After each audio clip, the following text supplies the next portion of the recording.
प्रथमं सद्गुरुं वन्दे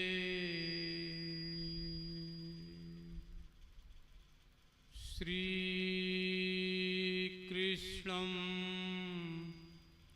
तदनन्तरं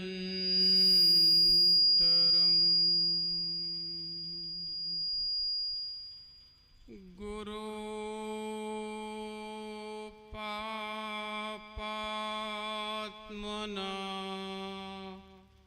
त्राता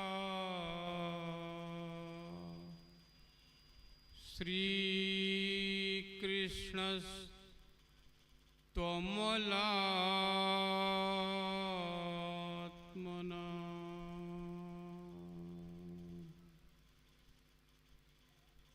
वन्दे वृन्दावना नन्दा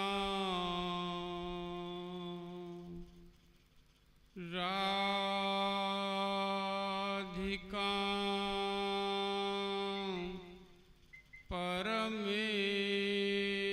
परमेश्वरी गोपिकां परमां शुद्धां लाधिनी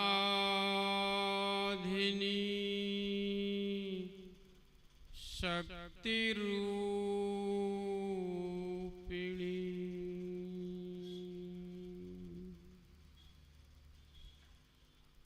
वन्दे नवघनश्यामं पीतकौशेयवाससं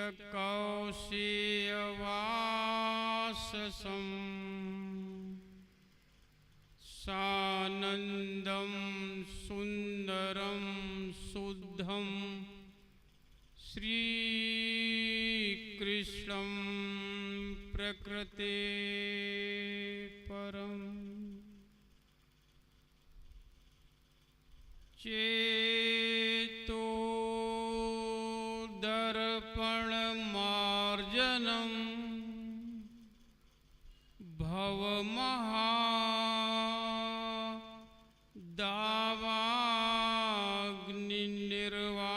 भवमहादावाग्निर्वापणम्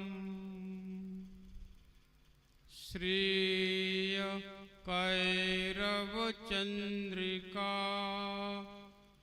वितरणं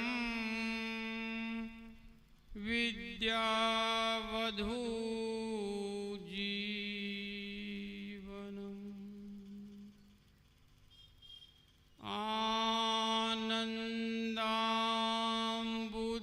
आनन्दाम्बुधिवर्धनं प्रतिपदं पूर्णामृतास्वादनम्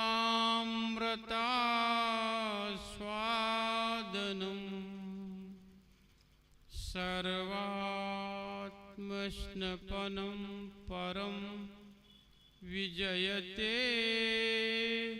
श्रीकृष्णसङ्कीर्तनम् यो ब्रह्माणं विदधाति पूर्वं यो वै वेदांश्च प्रणोति तस्मै तद्ब्रह्मा देवमात्मबुद्धिप्रकाशं मुमुक्षुर्वै शरणमहं प्रपद्ये। अनंत सौंदर्य माधुर्य सौशील सौकुमार्य सुधा सिंधु बलबंधु भक्तिरस पिपासु महानुभाव नियमानुसार थोड़ी देर नाम हरि संकीर्तन कर लीजिए। पश्चात भागवत द्वारा भगवत विषय पर चर्चा की जाएगी। भजो गिरिधर गोविंद गोपाल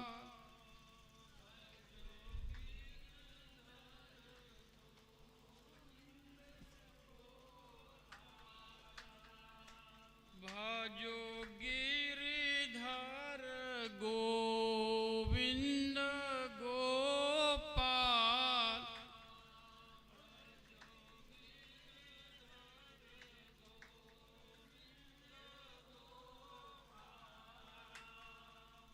बाजो गिरिधर गोविंद गोपाला,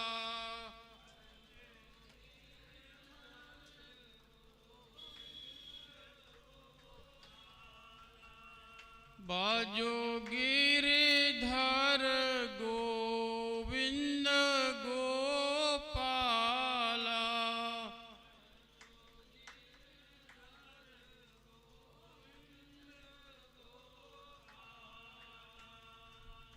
बोलिए श्रीमद सदगुरु सरकार की जय, श्रीमद युगल सरकार की, श्रीमद राघवेंद्र सरकार की, पांडरी धाम की, नरहरि महाराज की जय। जय श्री राधे, जय जय श्री राधे, जय जय श्री राधे। अब आप लोग एकाग्र चित्त होकर बैठें। थोड़ा समय है, बहुत कुछ बोलना है, समझाना है, पांडित प्रदर्शन नहीं करना है। आप लोग भी समझने की कोशिश करें, मैं भी पूरा समझाने की कोशिश करूंगा। हम सब लोग दुखी हैं। दुख का कारण क्या है? माया। ये माया हमको 84 लाख शरीरों में अनादिकाल से घुमा रही है। वेद कहता है सर्वा जीवे सर्व संस्थे ब्रहंते अस्मिन् हंसो भ्राम्यते ब्रह्मचक्रे। श्वेताश्वर उपनिषद पहले अध्याय का 6वां मंत्र। ये मंत्र कह रहा है कि हम सब जीव जो है माया के कारण 84 लाख योनियों में घूम रहे हैं। इसी बात का समर्थन किया है गीता ने।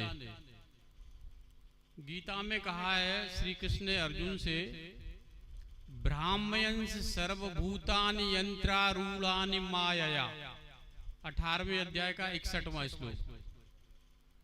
अर्जुन जी, मेरी माया जो है सब जीवों को उनके कर्मों के अनुसार 84 लाख प्रकार के शरीरों में घुमा रही। तुलसीदास जी ने भी रामचरितमानस में समर्थन किया है इस बात का। आकर 4,84,00,000 योनि भ्रमत यह जीव अविनाशी, फिरत सदा माया कर प्रेरा, काल कर्म स्वभाव गुण घेरा। ये 4 कारण हैं घूमने के।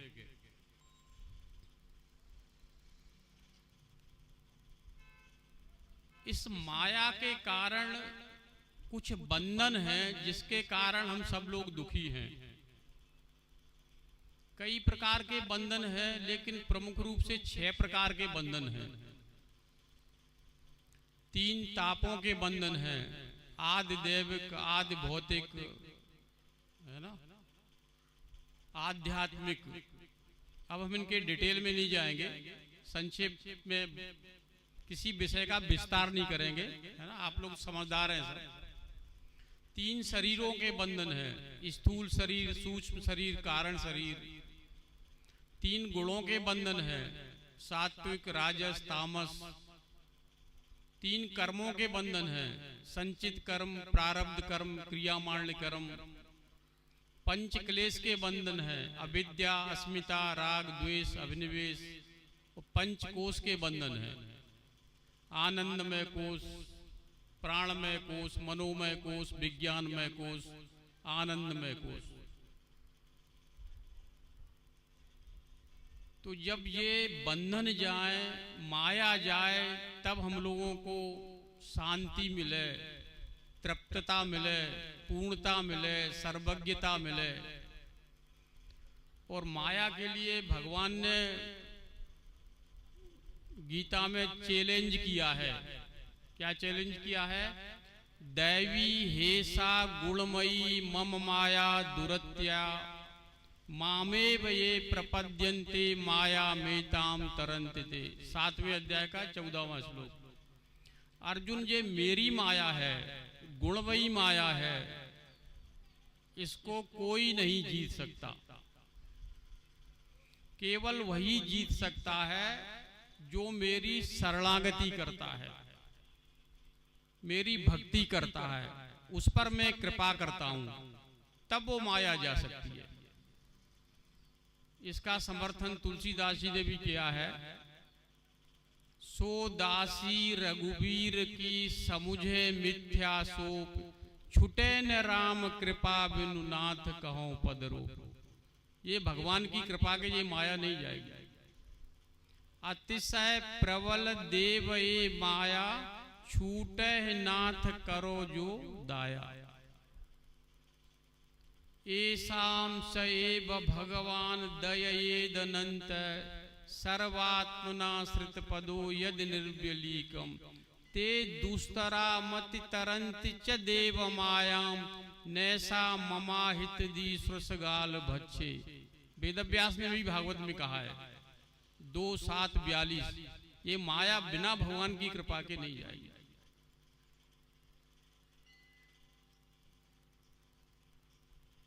माया कैसे जाएगी, अब इसके लिए हम आपको भागवत में ले चलते हैं। भगवान के परम भक्त, निष्काम भक्त, अनन्य भक्त, भक्त शिरोमणि प्रहलाद का चरित्र सुनाते हैं।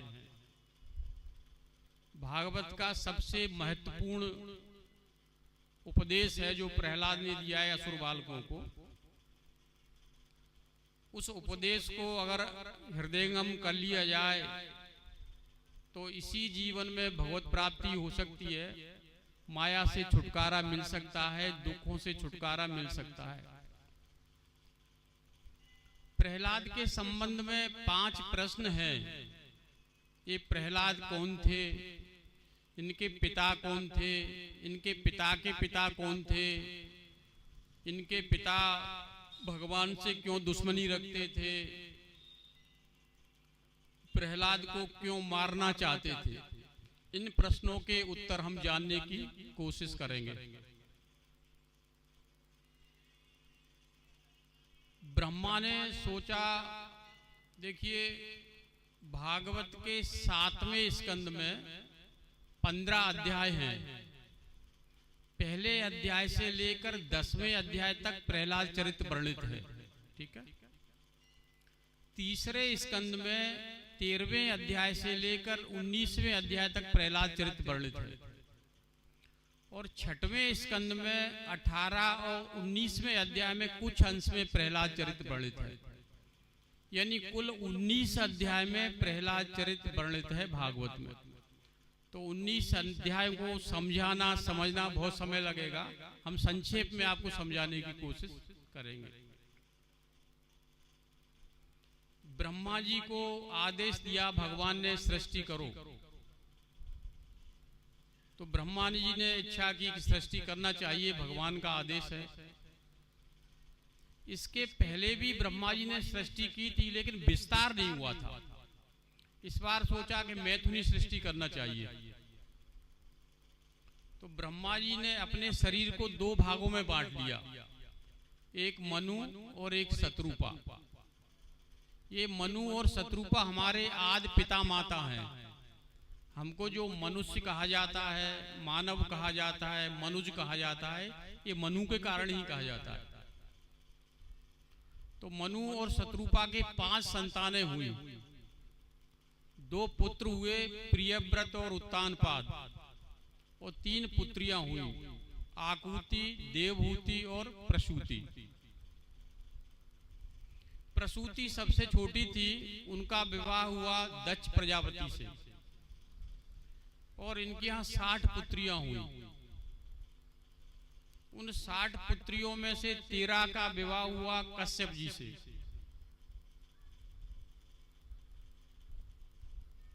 तो 12 के तो संतान थी, लेकिन दिति के कोई संतान नहीं थी। उनमें 2 प्रमुख हैं, अदिति और दिति। अदिति से सब देवता हुए थे, और दिति के कोई संतान नहीं। तो एक दिन जो है शाम को बड़ा फीलिंग हुई उसको, और वो कश्यप जी के पास गई शाम का समय था। कश्यप जी से कहा, पतिदेव, सब बहनें अपने बच्चों के साथ खेलती हैं, मैं बंध्या हूं, मुझे भी पुत्र चाहिए। कश्यप जी उस समय यज्ञ भगवान को खीर की आहुति देकर उनका ध्यान कर रहे थे।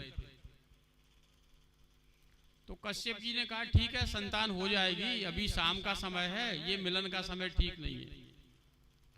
लेकिन भगवान की प्रेरणा दिति थोड़ी सी ज्यादा फील किया उसने कि मुझे तो अभी चाहिए।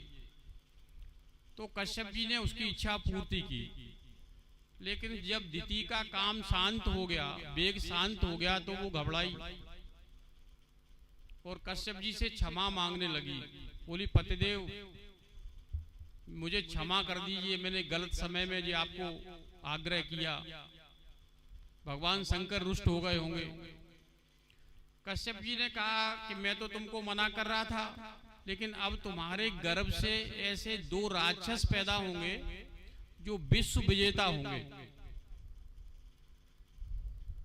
उनको कोई भगवान के अलावा मार नहीं सकता,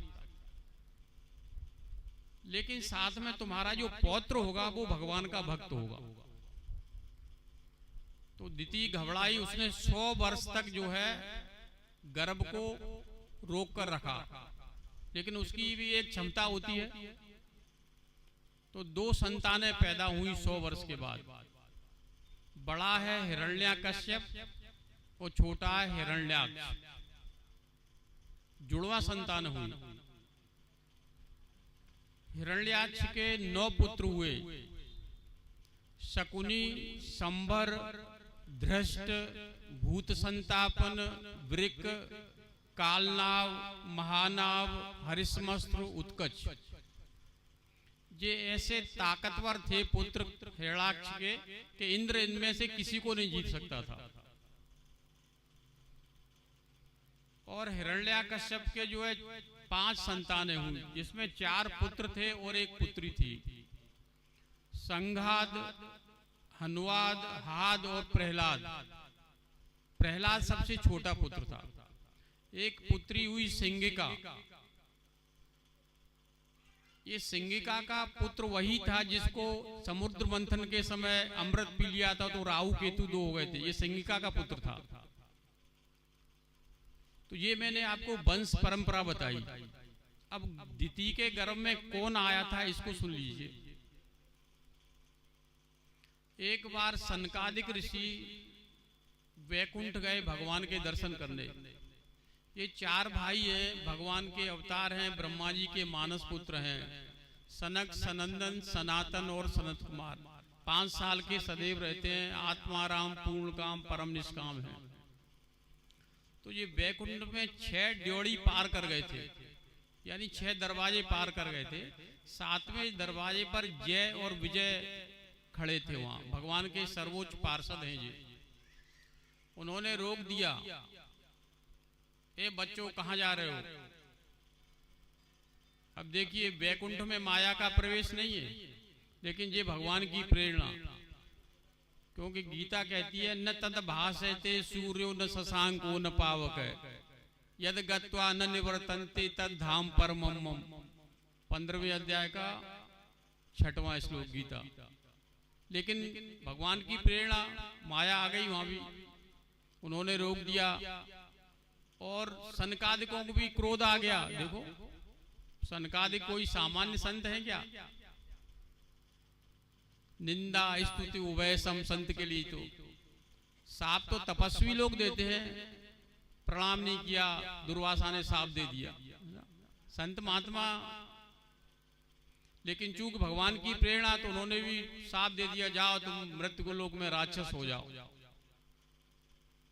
जब ये चल रहा था, उसी समय जो है भगवान ऊपर से, बैकुंठ से ऊपर से उतरकर अपनी लक्ष्मी पत्नी के साथ में नीचे आ गए और सनकादिकों से कहते हैं कि मैं ब्राह्मणों का भक्त हूं, भक्तों का भक्त हूं, और आप ब्राह्मण भी हैं, भक्त भी हैं, और ये मेरे कर्मचारी हैं, इनकी गलती स्वामी की गलती मानी जाएगी, इसलिए मैं भी आपसे माफी मांगता हूं, क्षमा मांगता हूं। सनकादिकों ने प्रणाम किया। तस्यारविंद नयनस्य पदारविंद किंजल्कमिश्र तुलसी मकरंद वायु अंतर्गत स्वविवरेण चकार तेषां संक्षोभमक्षर जुषामपि चित्र तन्वो। तीसरे स्कंद के 15वें अध्याय का 43वां श्लोक। तो भगवान के चरणों में जो तुलसी रखी हुई थी, चरणों की सुगंधी प्लस तुलसी की सुगंधी जब सनकादिकों के नासिकारंध्र में प्रवेश हुई तो आनंदित हो गए, प्रसन्न हो गए। भगवान से कहा, प्रभु अब साफ तो हमने दे ही दिया है, आप कहो तो वापस ले लें। भगवान ने कहा कि नहीं, अब वापस मत लो, इनको थोड़ा सा मोहलत दे दो। बोला 3 जन्म का कर दो, यानी सस्पेंशन किया है, टर्मिनेशन नहीं किया। 3 जन्म के बाद ये फिर मेरे पास आ जाएंगे वैकुंठ। ये सब होने के बाद भगवान भी चले गए, सनकादिक भी चले गए, और ये ठीक वही समय था जब कश्यप का और दिति का मिलन हो रहा था। तो वो जय विजय दोनों जो है दिति के गर्भ में प्रवेश कर गए।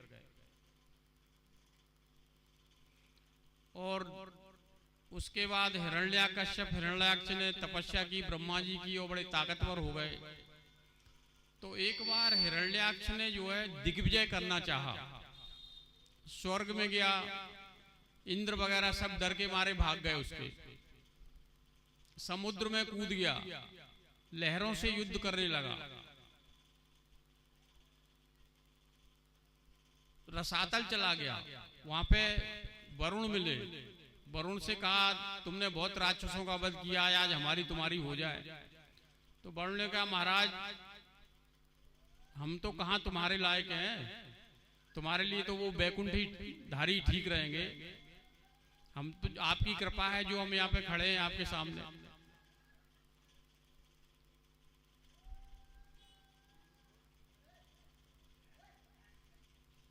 उसके बाद हिरण्याक्ष जो है समुद्र से निकल के बाहर आया तो नारद जी मिल गए। नारद जी से कहा, मुनिवर मैं आपको प्रणाम करता हूं, वो विष्णु कहाँ हैं? तो नारद जी ने कह दिया, वहीं तो गए समुद्र में जहां से तुम आ रहे हो। हुआ ये था, जब मनु शत्रुपा पैदा हुए थे तो ब्रह्मा जी ने आदेश दिया कि बेटा जाओ सृष्टि बढ़ाओ। तो मनु शत्रुपा ने कहा, पिताजी हम सृष्टि तो बढ़ाएंगे लेकिन पृथ्वी तो लाओ, कहीं से संतान कर रखेंगे कहाँ, हम अपने पुत्रों को कहाँ रखेंगे? तो ब्रह्मा जी सोचने लगे तो उनकी नासिका से एक शिशु, बराह शिशु निकला और देखते देखते वो हाथी के बराबर हो गया। ये भगवान का बराह अवतार, बोलिए बराह भगवान की। और वो समुद्र में छलांग लगा दी उन्होंने, वो पृथ्वी को ला रहे थे रखे। हिरण्याक्ष पहुंच गया,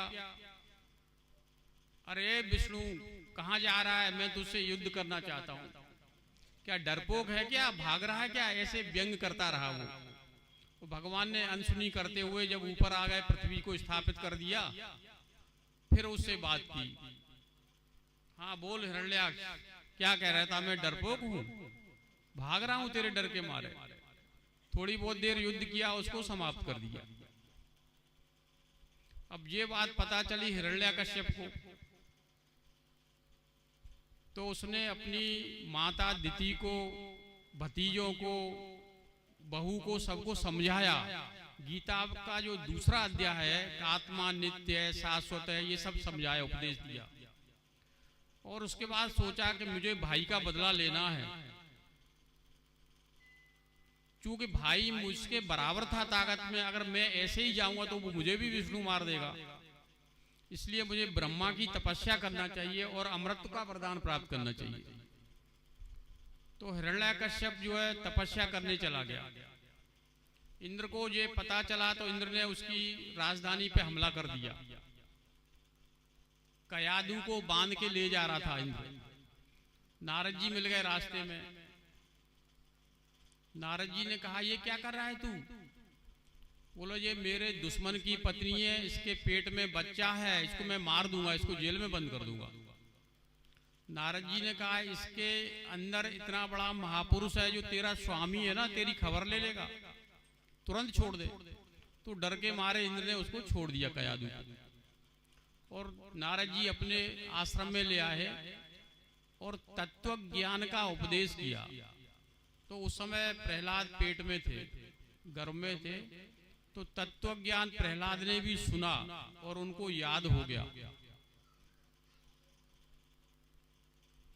इधर हिरण्याकश्यप ने जो है 100 वर्ष तक यानी 36,000 वर्ष मानवीय वर्ष तपश्चर्या की। अंगूठे पर खड़े होकर हाथ ऊपर करके समुद्र जलने लगा, देवता जलने लगे। देवता सब ब्रह्मा जी के पास गए, बोले पितामह कुछ करो, ये क्या हो रहा है? तो ब्रह्मा जी कुछ ऋषि मुनियों को लेकर हिरण्याकश्यप के पास आए, बोले बेटा मैं प्रसन्न हूँ तेरी तपस्या से, बोल क्या चाहता है? बोला पिताजी जो चाहोगे वो, जो चाहूंगा वो दोगे आप? बोले हाँ देंगे। तो उसने पहले कुछ श्लोकों में स्तुति की ब्रह्मा जी की और फिर उसके बाद कुछ वर मांगे उसने। बोले इस सृष्टि में जितने भी जीव हैं जो आपके द्वारा बनाए हुए, उनसे मेरी मृत्यु न हो, घर में मेरी मृत्यु न हो, बाहर भी मेरी मृत्यु न हो, इन 12 महीनों में मेरी मृत्यु न हो। कई प्रकार के वरदान मांगे उसने। ब्रह्मा जी ने कहा ठीक है दिए। ब्रह्मा जी चले गए। हिरण्याकश्यप का शरीर ऐसा तेजमय हो गया था कि इंद्र विंद्र सब भाग गए देखे। त्रैलोक पे शासन हो गया उसका। ब्रह्मा विष्णु शंकर के अलावा सब देवता उसके यहाँ हाजिरी देते थे, सेवा में लगे रहते थे। एक दिन प्रहलाद उस समय 5 साल के थे। प्रहलाद को गोद में बिठाला और पूछा बेटा तुमको क्या अच्छा लगता है? प्रहलाद ने कहा वनं गतो यद धर्माश्रयेत, 7वें अध्याय का 7वें स्कंद के 4थे अध्याय का 5वां श्लोक।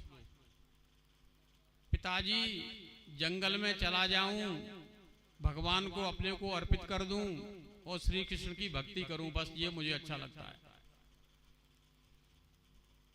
तो हिरण्याकश्यप तो बड़ा भारी अंदर से क्रोधित हुआ, ये तो मेरा सदा का दुश्मन है और ये उसकी भक्ति की बात कर रहा है।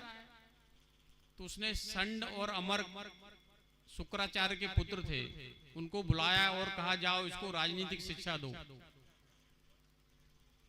संड अमर्क ले गए, शिक्षा देने लगे। कुछ दिनों बाद फिर जो है बुलाया प्रहलाद को, भूल गया, माफ कर दिया। बेटा गुरुपुत्रों ने जो तुम्हें शिक्षा दी है अभी तक उसमें से कुछ अच्छी बात हमको सुनाओ। तो प्रहलाद ने कहा श्रवणम कीर्तनम विष्णु स्मरणम पाद सेवनम अर्चनम वंदनम दास्यम शक्यम आत्मनिवेदनम। 7-5-23 भागवत नवदा भक्ति सुना दी। पिताजी भगवान श्री कृष्ण की नवदा भक्ति करो, ये मुझे अच्छा लगता है। बस ये नवदा भक्ति जो है सभी आचार्यों ने माना है, शंकराचार्य, निम्बारकाचार्य, रामानुजाचार्य, वल्लभाचार्य, सब संतों ने माना है, सबने ये नवदा भक्ति की है। तो हिरण्याकश्यप ने उसको प्रहलाद को फेंक दिया गोद से उठा के और सेनापतियों से कहा अब इसमें सुधार नहीं हुआ, इसको मार डालो। तो सेनापतियों ने कई तरीके मारने के अपनाए, समुद्र में फेंक दिया, जहर पिलाया, है ना, जितनी भी कोशिश करते थे वो की, लेकिन वो प्रहलाद का बाल बांका नहीं हुआ। संड अमर्क ने कहा राजन हमारे पिताजी को आने दो, शुक्राचार्य को, शायद उनके समझाने से ये बालक समझ जाए। तो ठीक है ले जाओ प्रहलाद को। अब वो जो है समझाने ले गए। एक दिन छुट्टी का समय था, संड और अमर्क कुछ गृहस्थी के काम से बाहर गए हुए थे। तो जो असुर बालक थे 5 से 7-8 साल के, जो प्रहलाद के साथ पढ़ते थे, उनको जो है प्रहलाद को बुला के वो आसपास बैठ गए। अब प्रहलाद ने उनको एक उपदेश दिया है भागवत के 6वें और 7वें अध्याय में, 7वें स्कंद के 6वें और 7वें अध्याय में, ये 2 अध्याय में बहुत बढ़िया सुंदर उपदेश है। इस उपदेश का पहला श्लोक है, अब आप लोग थोड़ा सा ध्यान से सुनिएगा, श्लोक और मंत्रों के विषय आएंगे थोड़ा सा, है ना। कौमार आचरेत प्राज्ञो धर्मान भागवतानि दुर्लभम मानुषम जन्म तदप ध्रुवमर्थदम। 7वें स्कंद के 6वें अध्याय का पहला श्लोक। अरे बच्चों, तुम जिस अवस्था में हो उसी अवस्था से भगवान की भक्ति प्रारंभ कर दो। क्या पता अगली अवस्था मिले या न मिले, है ना। अपन भी देखते हैं ना, संसार में 5 साल का बच्चा चला गया, पैदा होते ही चला गया, हर उम्र में जा रहे हैं। बच्चों, ये मानव देह अदृढ़ है, कब छिन जाए कोई भरोसा नहीं। इसलिए इसी अवस्था में से भगवान श्री कृष्ण की भक्ति प्रारंभ कर दो। क्या ये बात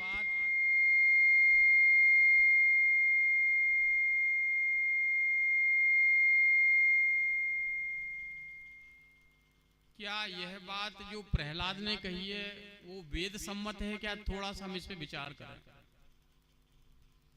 वेद कहता है, यह चेद सकत बोधुम प्राक शरीरस विश्रसः तथा सर्गेषु लोकेषु शरीरत्वाय कल्पते। कठोपनिषद 2 अध्याय के 3री बल्ली का 4था मंत्र। ये मंत्र कह रहा है, अरे मनुष्यों, इस मानव देह में ही तत्व ज्ञान प्राप्त कर लो, जिससे भगवान को जाना जा सके, प्राप्त किया जा सके। अगर ऐसा न कर सके तो अनंत काल तक, कई कल्पों तक अन्य शरीरों में, यानी 84 लाख प्रकार के शरीरों में घूमना पड़ेगा और उनमें मिलने वाले अनेक अनेक प्रकार के दुखों को उठाना पड़ेगा। भागवत भी कहती है, दुर्लभो मानुषो देहो देह नाम क्षण भंगुर तत्रापि दुर्लभम मन्ये वैकुंठ प्रिय दर्शनम।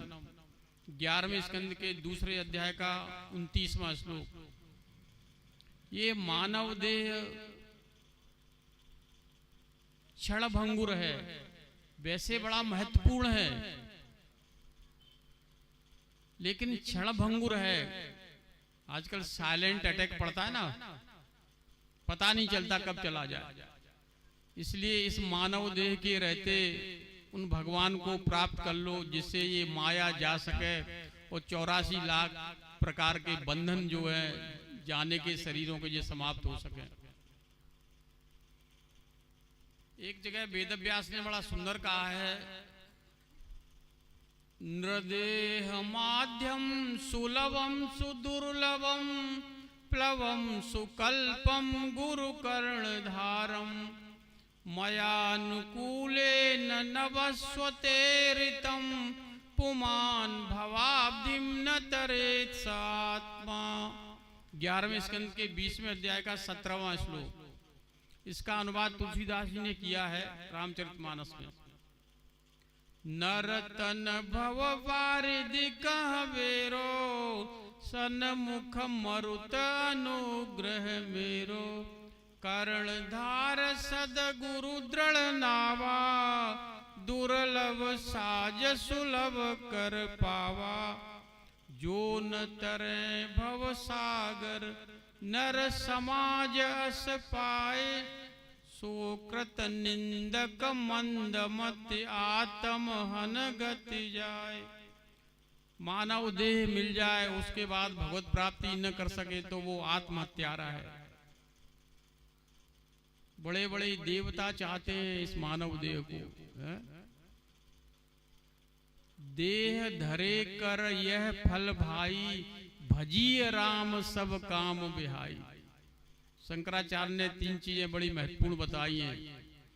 दुर्लभम त्रयमे वेतत देवानुग्रह कारकम मनुष्यत्वम मुमुक्षुत्वम महापुरुष संभव। एक मानव देह, दूसरा वास्तविक संत गुरु, और तीसरा भगवान को पाने की भूख पैदा हो जाए, इच्छा पैदा हो जाए, पिपासा पैदा हो जाए। ये सब चीजें बड़ी महत्वपूर्ण हैं। बच्चों ने पूछा असुर बालकों ने कि उस भगवान से हमारा संबंध क्या है, हम क्यों उसकी भक्ति करें?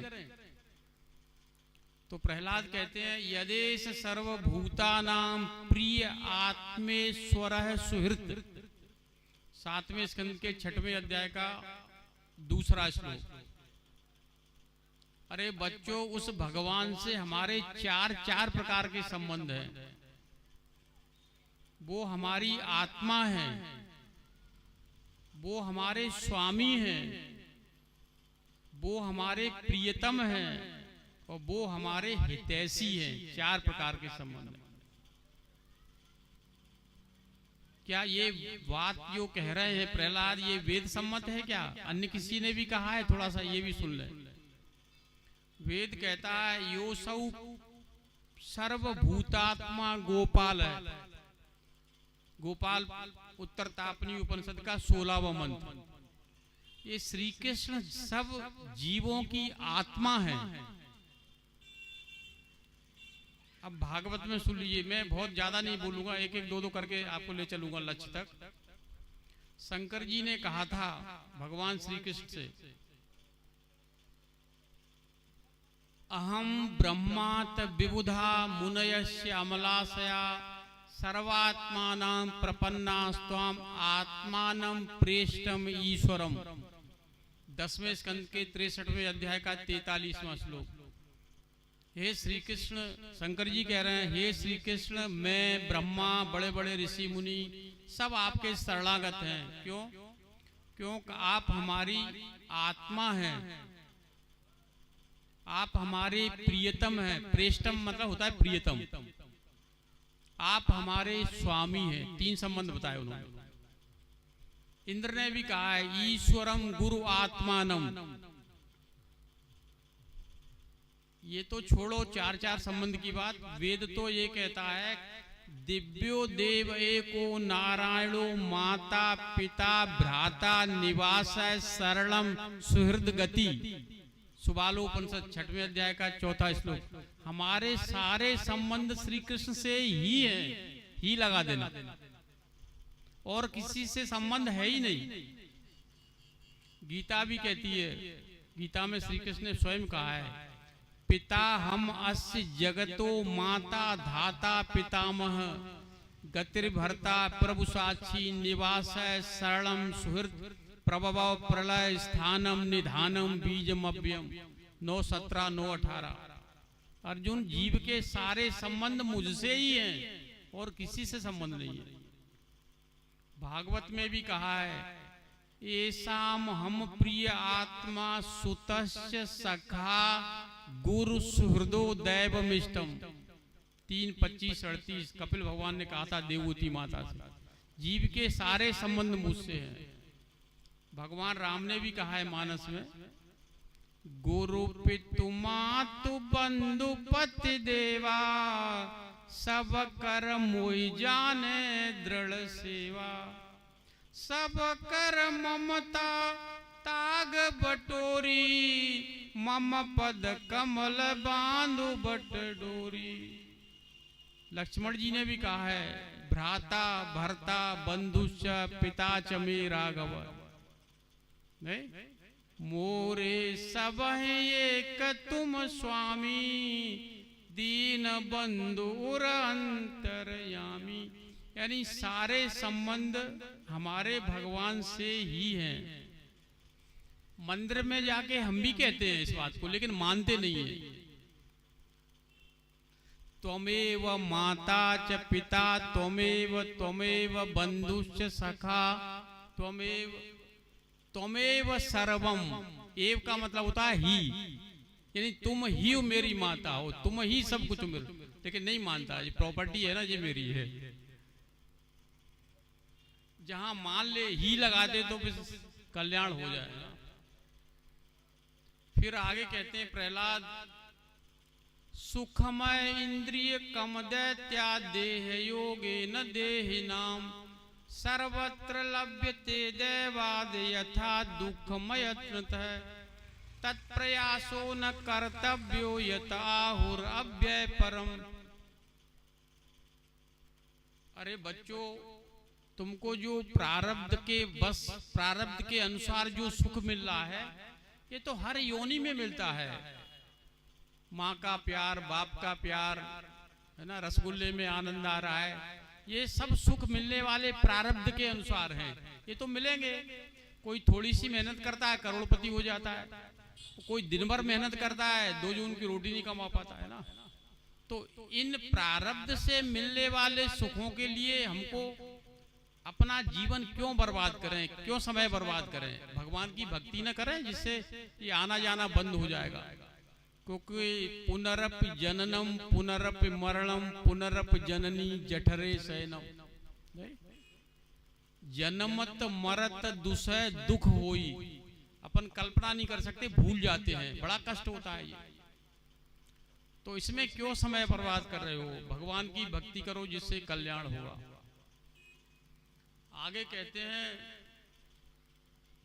न अच्युतम प्रीणयतो बहवायासो सुरात्मज आत्मत्वात् सर्वभूतानां सिद्धत्वादि सर्वदा। 7:6-19 भागवत।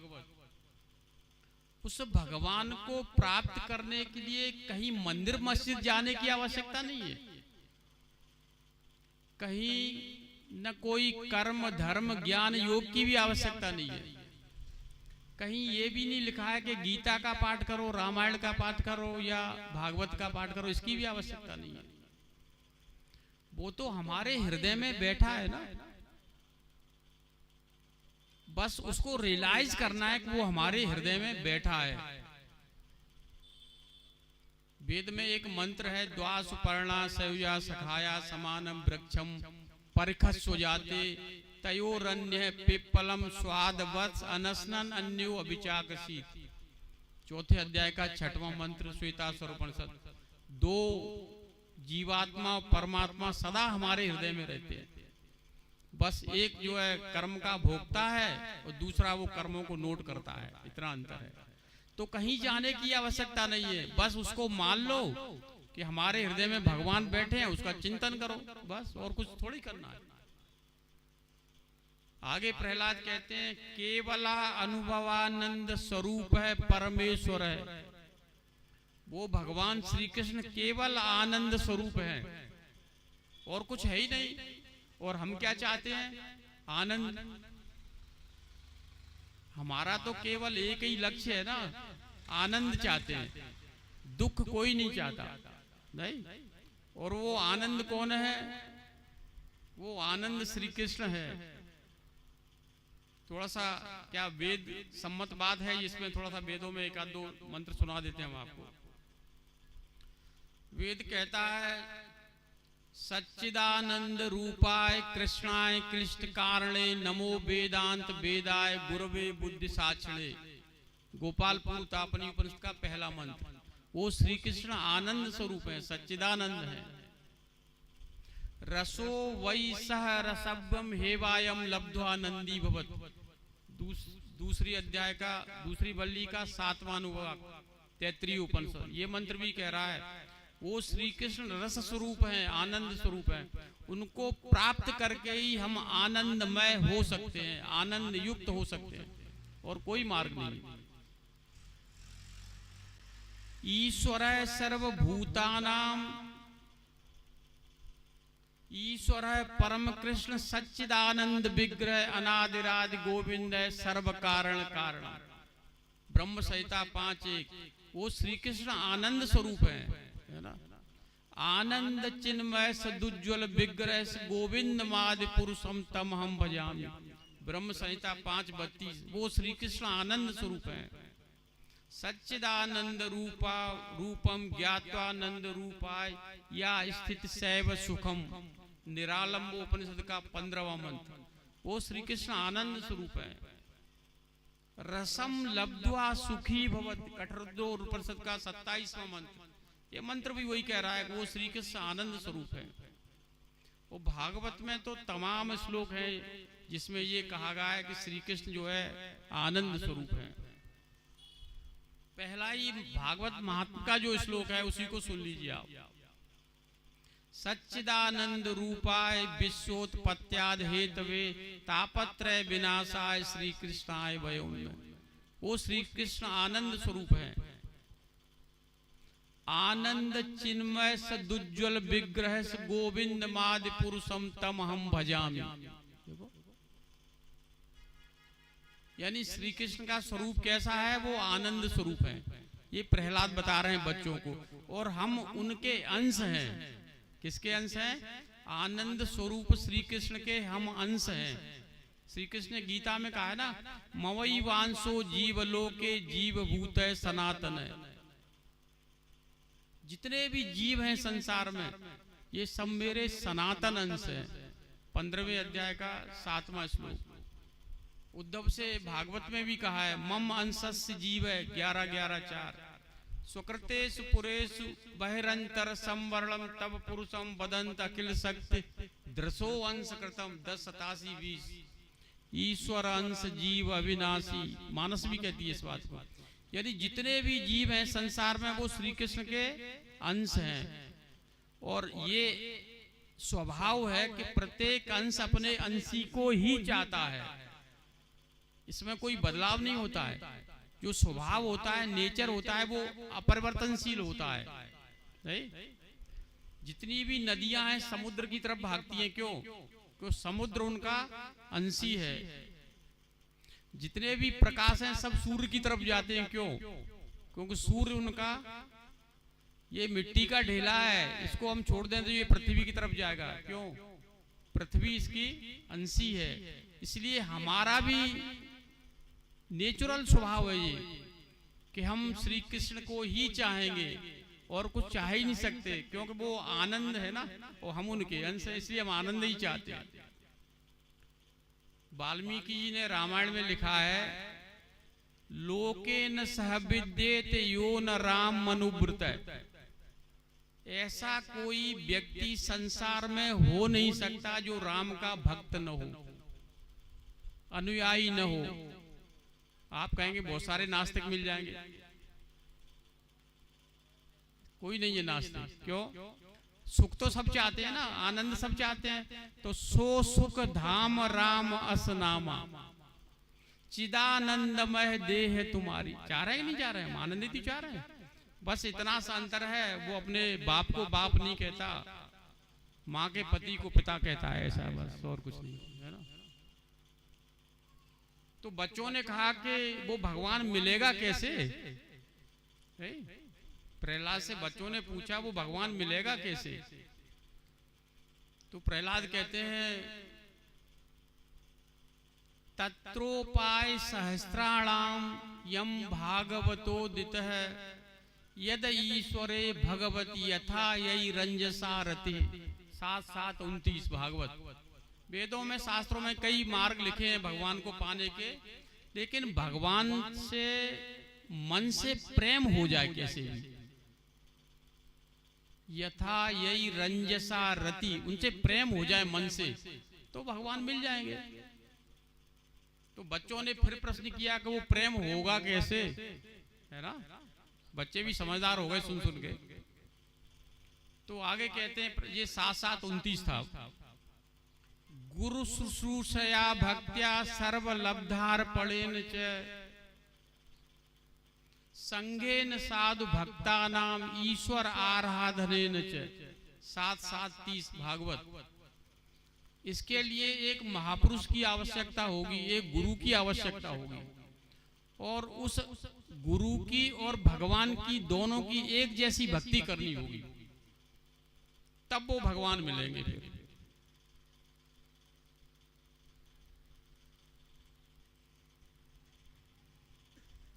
फिर आगे 2 अंतिम श्लोक ऐसे एटॉमिक वाक्य बोले हैं प्रहलाद ने, बहुत ध्यान से सुनिएगा आप लोग।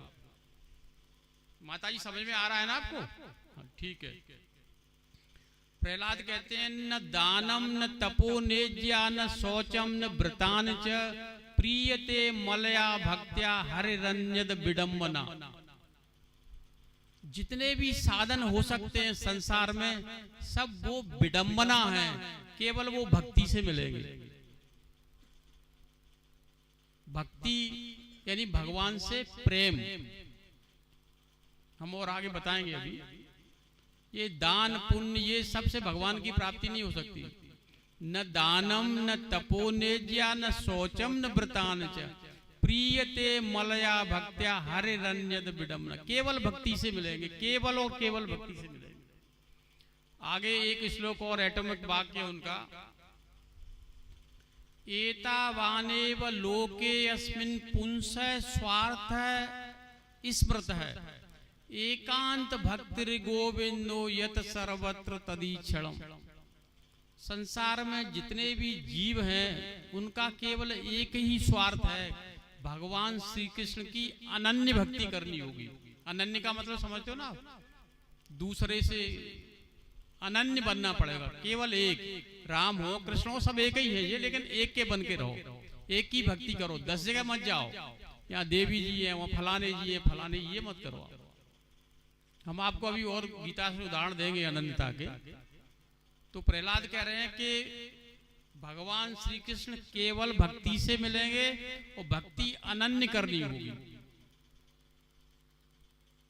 अब हम आपको थोड़ा सा वेद में ले चलते हैं, फिर भागवत में भी ले चलेंगे, गीता में भी ले चलेंगे, है ना, रामचरितमानस में भी आएंगे। वेद कहता है यस्य देवे परा भक्तिर यथा देवे तथा गुरौ तस्यैते कथिता हीयर्ता प्रकाशयन्ते महात्मन।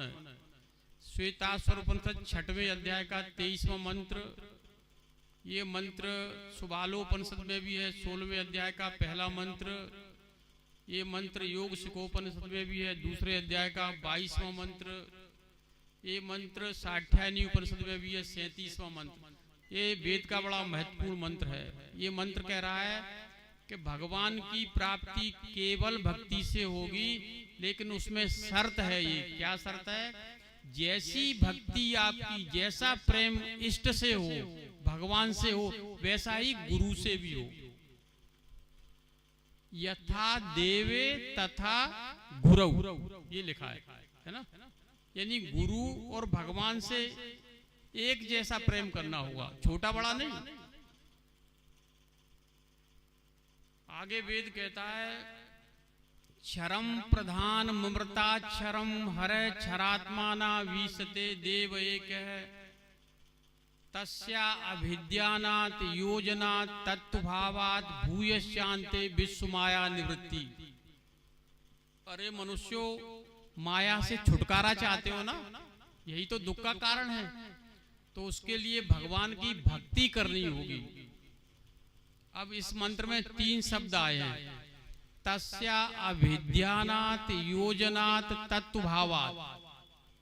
उन भगवान में अपना मन लगाना होगा, मन, उनका ध्यान करना होगा और इतना मन लगाना होगा कि उनमें तल्लीन होना होगा। जैसे आसीन संविसंतिष्ठन् भुञ्जानां पर्यटन मही चिंतयानो ऋषिकेशो मपश्यत् तन्मयम् जगत्। कंस 10:2-24। कंस की क्या स्थिति हो गई थी? सोता जागता उठता बैठता खाता पीता सब जगह श्री कृष्ण दिखाई दे देते। भोजन आया कोई सैनिक लेके, और इसमें भी श्री कृष्ण बैठा है। कपड़े लेके आ रहा है, इसमें भी श्री कृष्ण बैठा है। इधर से आवाज आई और श्री कृष्ण आ गया। ऐसी अपने मन की स्थिति हो जाए, है ना। कंस की तो दूसरे कारण से हो गई थी, लेकिन अपना प्रेम से हो जाए। सारे समय उनका चिंतन अपन मन से करने लगे। फिर देखो आप 6 महीने करके देख लो, फिर देखो कितनी जल्दी जो है सब कुछ बदलता है। फिर वेद कहता है ते ध्यान योगानुगता पश्यन्। श्वेताश्वर उपनिषद 1 अध्याय का 3रा मंत्र। उन भगवान का ध्यान करना होगा। नहीं? तमीसानम वरदम देव मीड्यम निचाय माम शांतिम अत्यंत में, श्वेतासुर चौथे अध्याय का 11वां मंत्र। वो जो सर्वनियंता है, सर्वशासक हैं, सर्वसाक्षी हैं, सर्वेश्वर हैं, भगवान श्री कृष्ण, उनका जो है उनकी भक्ति करनी होगी, तभी हमको शांति प्राप्त होगी।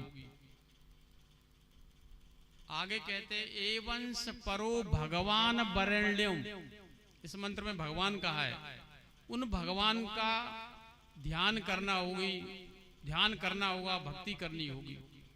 क्यों? भावग्राह्य मणिडाक्यम भावा भाव करम शिवम, 5वें अध्याय का 14वां मंत्र। वो श्री कृष्ण तो भाव के भूखे हैं, बस भाव से उनसे प्रेम कर लो।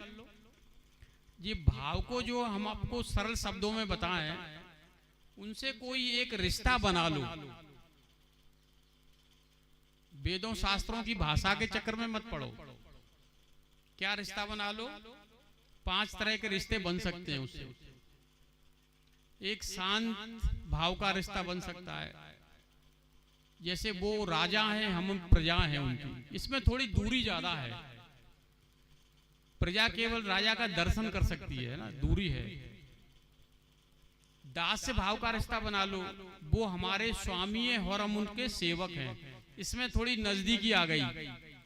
स्वामी के पैर भी दबा सकता है सेवक, नजदीकी आ गई ना। तीसरा है सख्य भाव का रिश्ता, वो हमारे मित्र हैं, तो मित्र तो जो कंधे पे हाथ रख के चलता है, ग्वाल वाल तो घोड़े बना लेते थे उनको, है ना। ये थोड़ा और ज्यादा पास का रिश्ता हो गया। इससे और आगे चलो तो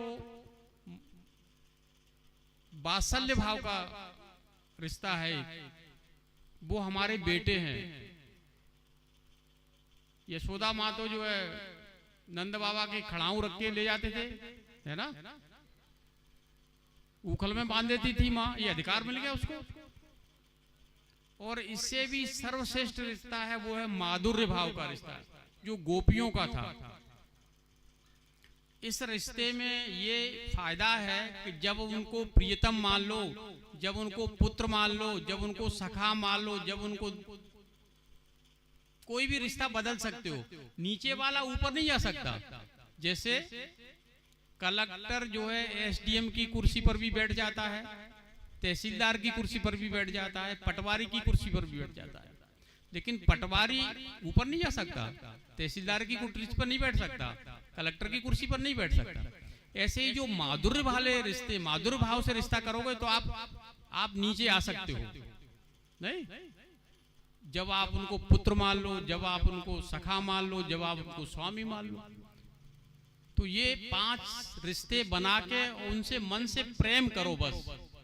जैसे हम अपना बेटा बेटी से, पति पत्नी से, माँ बाप से करते हैं, ऐसा प्रेम करो। पूजा पाठ के चक्कर में पढ़ो, लेकिन ज्यादा मत पढ़ो आप। इसमें ये और प्लस कर दो, जो कर रहे हो साधना पूजा पाठ, इसमें ये और प्लस कर दो कि मन से उनसे प्रेम करो। आप 6 महीने ये प्रेम करके देखिए, फिर हो सकता है अपनी मुलाकात हो तो हम पूछेंगे, आप बताएंगे अपना अनुभव। अब माधुर्य भाव में भी 3 प्रकार के और हैं, थोड़ा ले चलते हैं हम आपको आगे।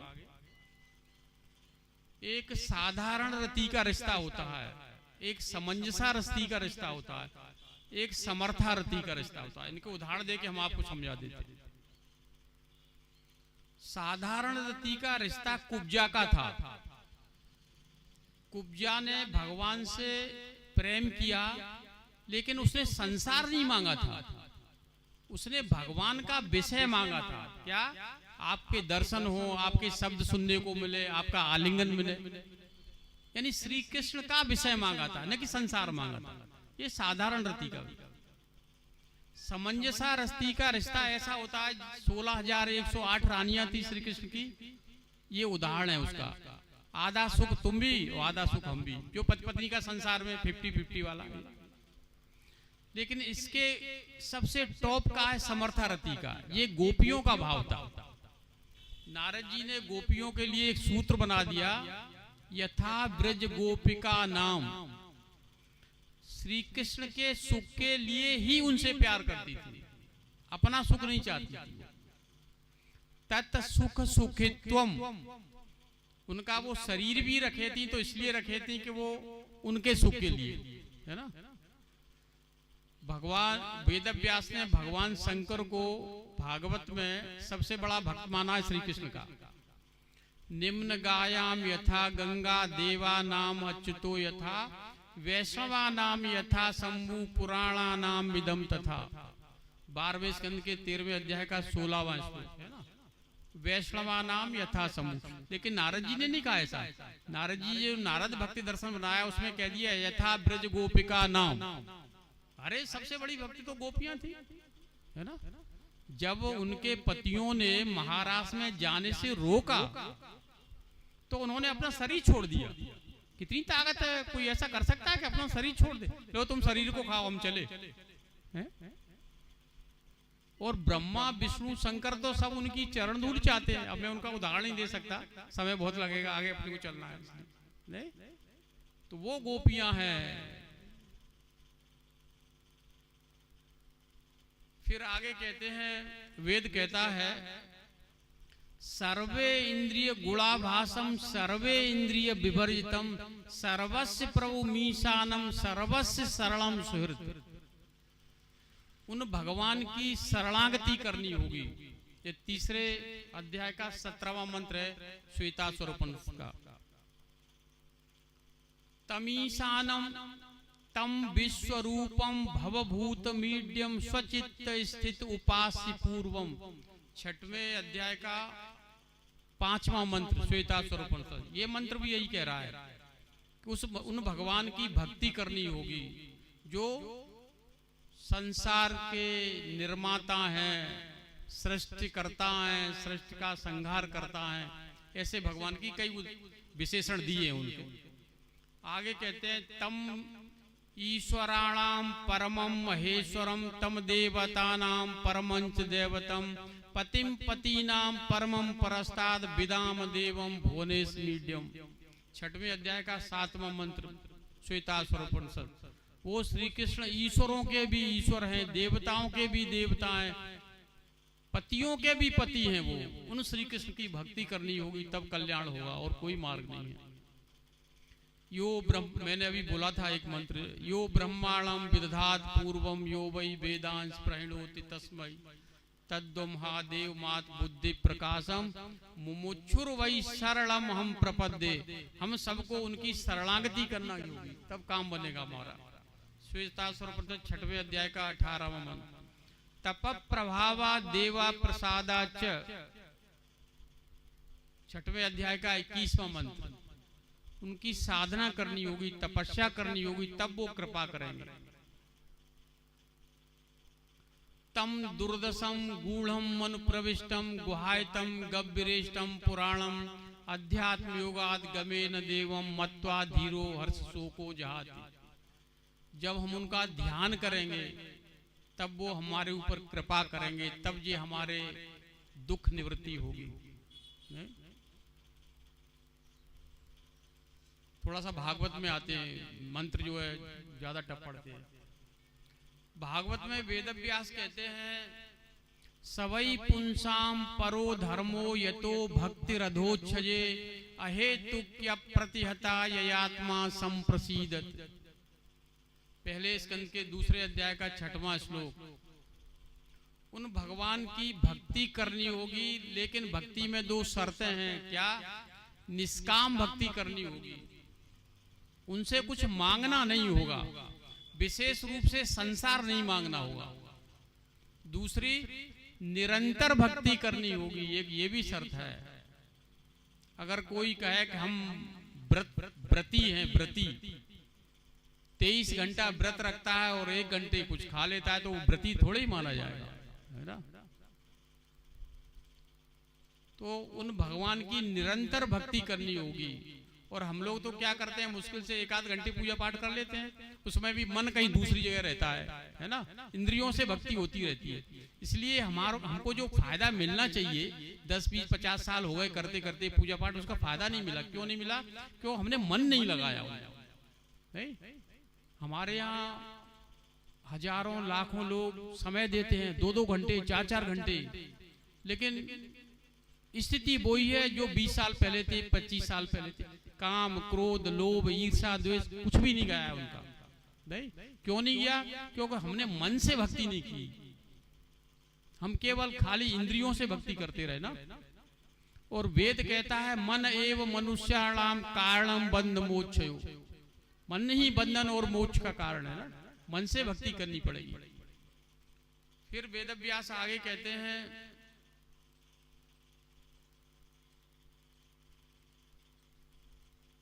धर्म स्वनिष्ठतः पुंसाम विश्वक्सेन कथासु नोत्पादे दधिरतिम श्रम एव हि केवलम। इसमें धर्म के बारे में कह रहे हैं, धर्म वही है जिससे भगवान श्री कृष्ण में हमारा प्रेम पैदा हो जाए, भक्ति पैदा हो जाए। नहीं, पहले स्कंद के 2 अध्याय का 8वां श्लोक, वासुदेवे भगवति भक्ति योग है प्रयोजित है जनयत्यासु वैराग्यम ज्ञानम च यद हेतुकम। अगर हम श्री कृष्ण की अगर भक्ति करेंगे ना, तो उससे क्या होगा? संसार से वैराग्य हो जाएगा और भगवान का जो दर्शन कराने वाला ज्ञान है ना, वो भी पैदा हो जाएगा और भगवान में प्रेम भी पैदा हो जाएगा भक्ति करने से। ये 3 चीजें होंगी, संसार से वैराग्य, भगवान से प्रेम और ज्ञान, सब ये अपने आप भक्ति से होता जाएगा। इस बात को कपिल भगवान ने भी अपनी माँ देवहूति से कहा है। वासुदेवे, ये था पहले स्कंद के 2 अध्याय का 7वां श्लोक, वासुदेवे भगवति भक्ति योग है प्रयोजित है जनयत्यासु वैराग्यम ज्ञानम यद ब्रह्म दर्शनम। 3:32-23 भागवत, वही अर्थ है इसका भी। नारद जी ने भी कहा एक जगह एक राजा से, वासुदेवे भगवति भक्ति योग है समाहित है सदनी चैनन वैराग्यम ज्ञानम जन पिष्यते। 4:29-37 वही भाव है इसका भी। भक्ति परेशानुभवो विरक्तिर अन्यत्र चैसात्रिक एक काला प्रपद्यमानस स्थासु तस्य तुष्टि पुष्टि क्षुद पायोनुघासम इत्यजितांग्रिम भजतो न भक्त्यो भक्तिर्विरक्तिर भगवत प्रबोध भवन्ति वै भागवतस्य राजन तथा पराम शांति मौपैति साक्षात। 11वें स्कंद के 2 अध्याय का 42वां और 43वां श्लोक। जैसे हम भोजन करते हैं ना, हम तो केवल भोजन इसलिए करते हैं कि हमारी भूख शांत हो जाए, लेकिन उससे क्या क्या होता है ये हम नहीं जानते। रस बनता है, रक्त बनता है, मांस, मैदा, ये सब चीजें बनती रहती ना, ताकत भी आ जाती है ना। तो ऐसे ही जब भगवान से मन से प्रेम करोगे, मन से भक्ति करोगे, तो ये संसार से वैराग्य अपने आप होता जाएगा। जितना आपका भगवान से प्रेम हो गया, जैसे 5% प्रेम हो गया भगवान से, तो 5% संसार से वैराग्य हो जाएगा और 5% ही भगवान का ज्ञान भी हो जाएगा साथ साथ में। अलग से ज्ञान बयान करने की जरूरत नहीं है। वैराग्य नहीं, हम वैराग्य करेंगे, नहीं हम ज्ञानी करेंगे, कुछ रटने वटने की जरूरत नहीं है, गीता पाठ ये सब करने की जरूरत नहीं है। बस उनसे प्रेम करो, मन से उनकी भक्ति करो, उसी मात्रा के अनुसार ये सब चीजें होती जाएंगी। भगवान ने स्वयं कहा है, मैं उदाहरण देता हूं आपको।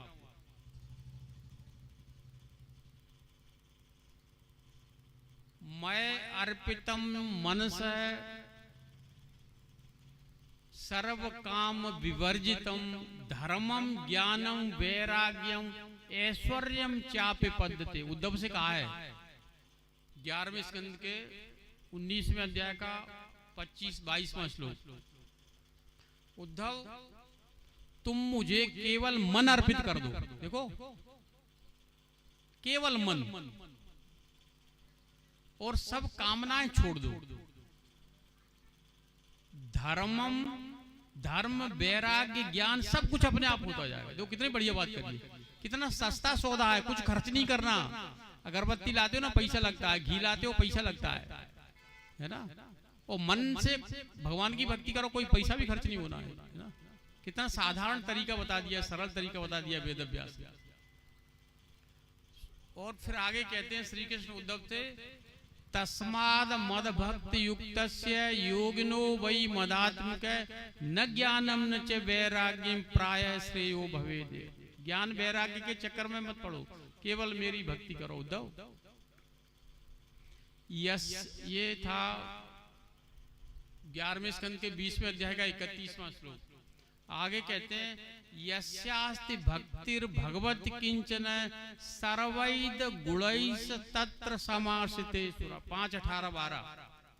जो ईश्वरी गुण है ना, क्या? विनम्रता, दयालुता, सत्यता, स्पष्टवादिता, अपनापन, नहीं, ये ईश्वरी गुण भी भक्ति के अनुसार आते जाएंगे। कोई ये कहे कि मैं नहीं सत्य बोलूंगा, वो हो ही नहीं सकता ना, संभव ही नहीं है।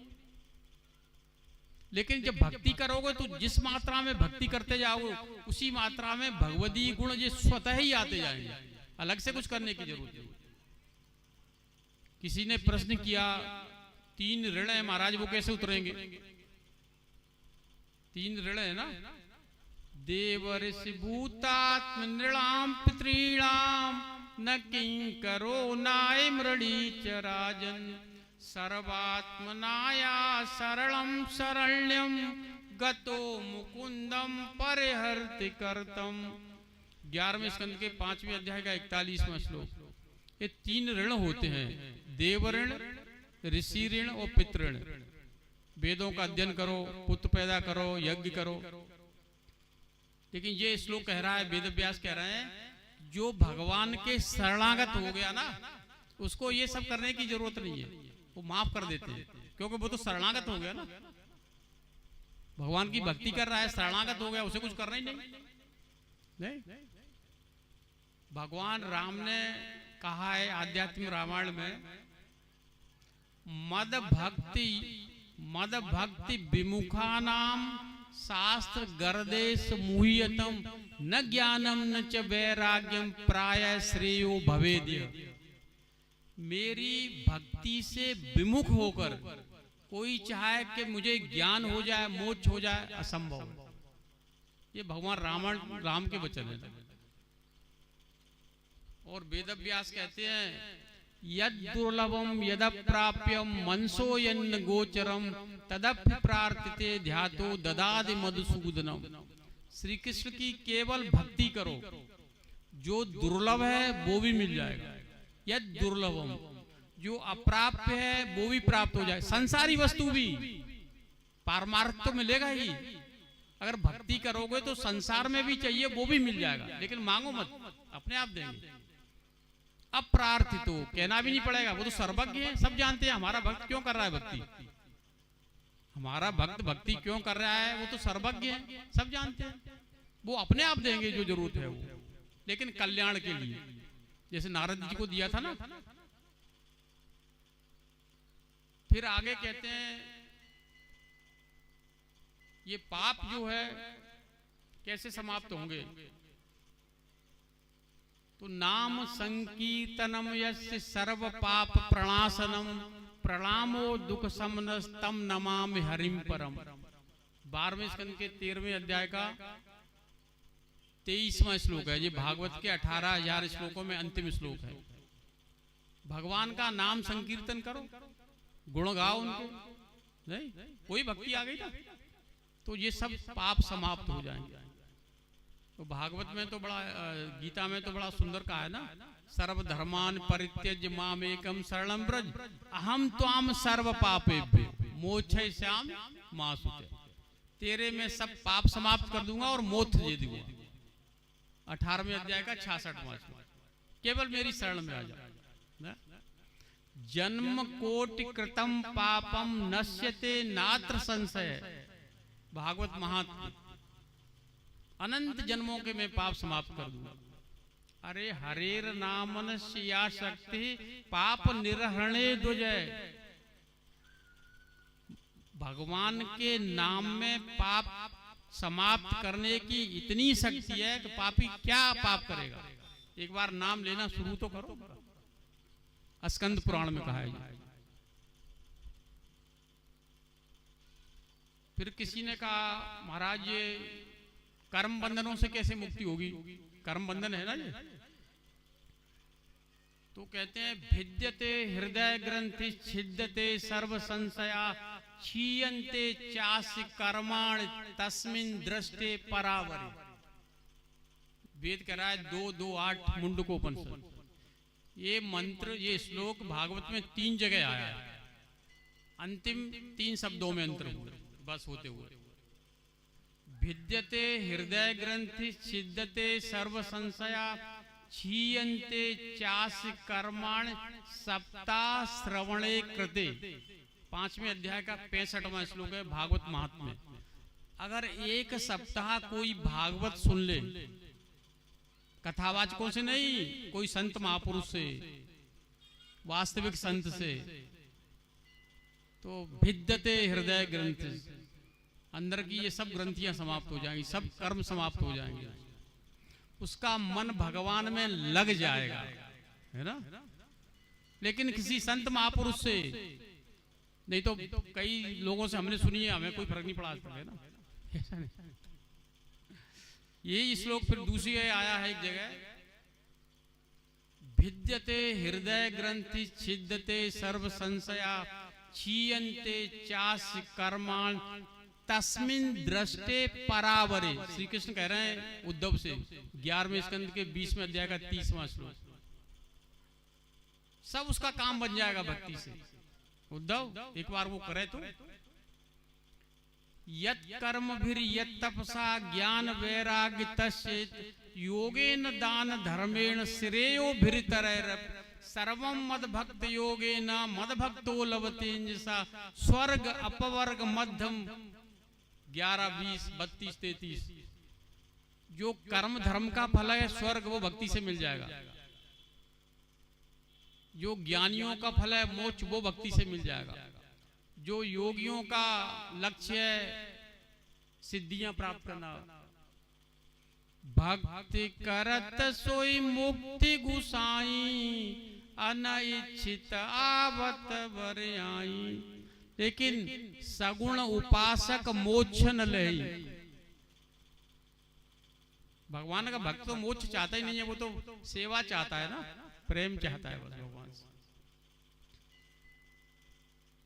फिर आगे कहते हैं, थोड़ा दूसरे स्कंद में आ जाओ, थोड़े समय चलूंगा लेके मैं आपको, नहीं तो बहुत समय लग जाएगा।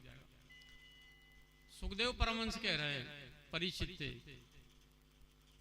तस्माद सर्वात्मन राजन हरि सर्वत्र सर्वदा श्रोतव्य कीर्तितव्य से स्मर्तव्यो भगवान नृणाम। परीक्षित ने प्रश्न किया था कल्याण कैसे होगा। तो देखो प्रहलाद ने नवदा भक्ति बताई थी, उस नवदा भक्ति में से 3 भक्ति निकालनी किसने? सुखदेव परमहंस ने। परीक्षित तुम केवल 3 भक्ति करो, श्रवण कीर्तन और स्मरण, बस तो तुम्हारा कल्याण हो जाएगा। लेकिन ये तीनों भक्ति निरंतर होना चाहिए, नित्यदा, है ना, सर्वत्र सर्वदा। फिर आगे कहते हैं, नहीं है तो शिव पंथा विशते संसृता विह वासुदेवे भगवत भक्ति योगो यतो भवे। 2:2:33। नहीं है तो शिवय पंथा। अरे परीक्षित, श्री कृष्ण की भक्ति के अलावा मनुष्य के कल्याण का और कोई मार्ग है ही नहीं। केवल श्री कृष्ण की भक्ति से ही कल्याण होगा। देखिए हम भागवत सुना रहे हैं इसलिए श्री कृष्ण की बात कर रहे हैं, रामायण सुनाते होते तो राम की बात कर रहे हैं, है ना। इसलिए राम और श्री कृष्ण में कोई अंतर मत समझना, है ना। और फिर सुखदेव कहते हैं, तस्माद भारत सर्वात्मा भगवान ईश्वरो हरे श्रोतव्य कीर्तितव्य से स्मर्तव्य से चेक्षिता भयम। वो पहले था 2:2:36, ये 2:2 दूसरे स्कंद के पहले अध्याय का 5वां श्लोक है। भाई वही 3 भक्ति करो, श्रवण कीर्तन स्मरण। नहीं, एतावान सांख्य योगाभ्याम स्वधर्म पर निष्ठया जन्म लाभ पर पुंसाम अंते नारायण स्मृति। भगवान से इतना प्रेम करो कि अंतिम समय में यानी मृत्यु के समय में ऐसा बनाव बन जाए कि उनका स्मरण बना रहे। ये जो परीक्षित को कहा है सुखदेव ने, बिल्कुल गीता का प्योर सिद्धांत श्री कृष्ण ने कहा है अर्जुन को, अंत काले च मामे वै स्मरण मुक्त्वा कलेवरम या प्रयास मदभावम यास्ति नास्ति यत्र संशय। 3 श्लोक में कहा है, यम यम वापि स्मरण भावम त्यजत यन्ते कलेवरम तम तमेवेति कौन्ते सदा तद्भाव भावितम ओमित्ते काक्षरम ब्रह्म व्याहरन मामनु स्मरणम या प्रयाति यन्दे सयाति परमाम गतिम। 8:5, 8:6, 8:13। यानी अंतिम समय में जो मेरा स्मरण करते हुए शरीर छोड़ेगा वो तो मेरे धाम को आएगा ना, उसको फिर पुनर्जन्म नहीं होगा उसका। यम प्राप्य न निवर्तन्ते तद धाम परमम। मेरा वो धाम है जहां से फिर उसको लौट के नहीं आना पड़ता।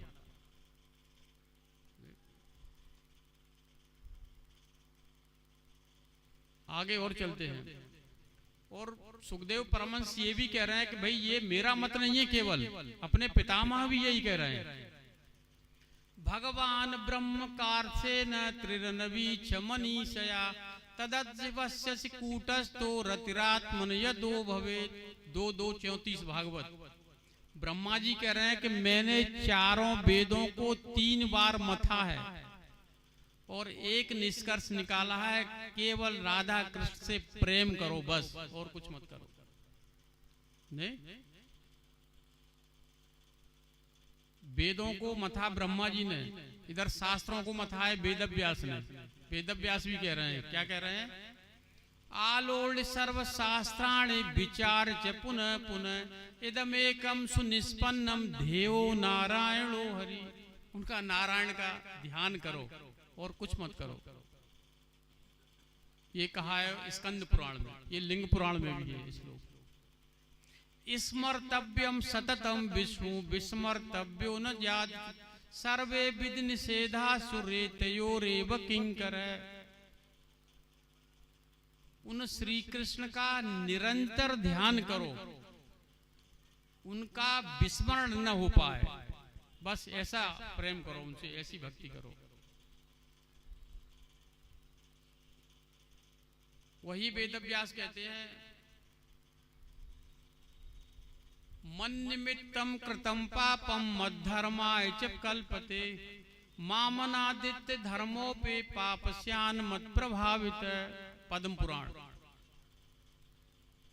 भगवान ने स्वयं कहा है, मन निमित्तम कृतम पाप। मेरे निमित्त कोई पाप भी करता है ना, अगर कुछ पाप हो रहा है और हमको भगवान का स्मरण है उस समय, तो वो भी धर्म हो जाएगा। और मुझे माइनस करके कोई धर्म करेगा तो भी काम नहीं बनेगा। नहीं, कितना सुंदर कहा है ये सब। एक जगह और कहा है ब्रह्मा जी ने, अहम भवो यूयमथा असुरादयो मनुष्य तिर्यग द्रुम धर्म जातयो यस्य अवतारांश कला विसर्जिता ब्रजाम सर्वे शरणम तबव्यम। 8:5:21। जितने भी ब्रह्मा जी कह रहे हैं, मैं शंकर, जितने भी सब लोग जीव हैं, ये सब उन श्री कृष्ण के अंश हैं, अंश से भी अंश हैं। इसलिए सबको उनकी शरण में जाना चाहिए। शरणम प्रपद, शरणम शब्द है ना, उन्हीं श्री कृष्ण की शरणागति करना चाहिए, अर्थात उन्हीं की भक्ति करना चाहिए, तब काम बनेगा। थोड़ा सा हम आपको गीता में ले चलते हैं। आप गीता में श्री कृष्ण ने कहा है, अनन्य चेता सततम यो माम स्मृति नित्य से तस्याहम सुलभ पार्थ नित्य युक्त योगिन। 8वें अध्याय का 14वां श्लोक। अरे अर्जुन, मैं तो बड़ा सुलभ हूं, मुझे कोई भी प्राप्त कर सकता है आसानी से, लेकिन उसमें शर्तें हैं। क्या शर्तें हैं? कि मेरी अनन्य भक्ति करनी होगी और निरंतर भक्ति करनी होगी। पुरुष स पर, ये 8:14, पुरुष स परः पार्थ भक्त्या लभ्यस्तु अनन्यया। 8वें अध्याय का 22वां श्लोक। अर्थात मेरी अनन्य भक्ति करनी होगी। परमं पुरुषम दिव्यम याति पार्थ अनुचिंतयन। 8:8 निरंतर भक्ति करनी होगी। अनुचिंतन, ये निरंतर भक्ति करनी होगी।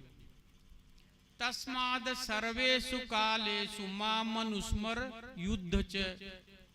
तस्माद सर्वेषु कालेषु, यानी निरंतर भक्ति करनी होगी और युद्ध भी कर। तो ये कर्मयोग हो जाएगा। शरीर से युद्ध, मन से प्रेम भक्ति, तो ये कर्मयोग हो गया ना। गीता में कर्मयोग का ही निरूपण है, अब उसने विस्तार से नहीं जाएंगे भाई। भजन्ति अनन्य मनसो ज्ञात्वा भूतादि अव्ययम। 9वें अध्याय का 13वां श्लोक। जो ये जानता है कि श्री कृष्ण अविनाशी तत्व हैं,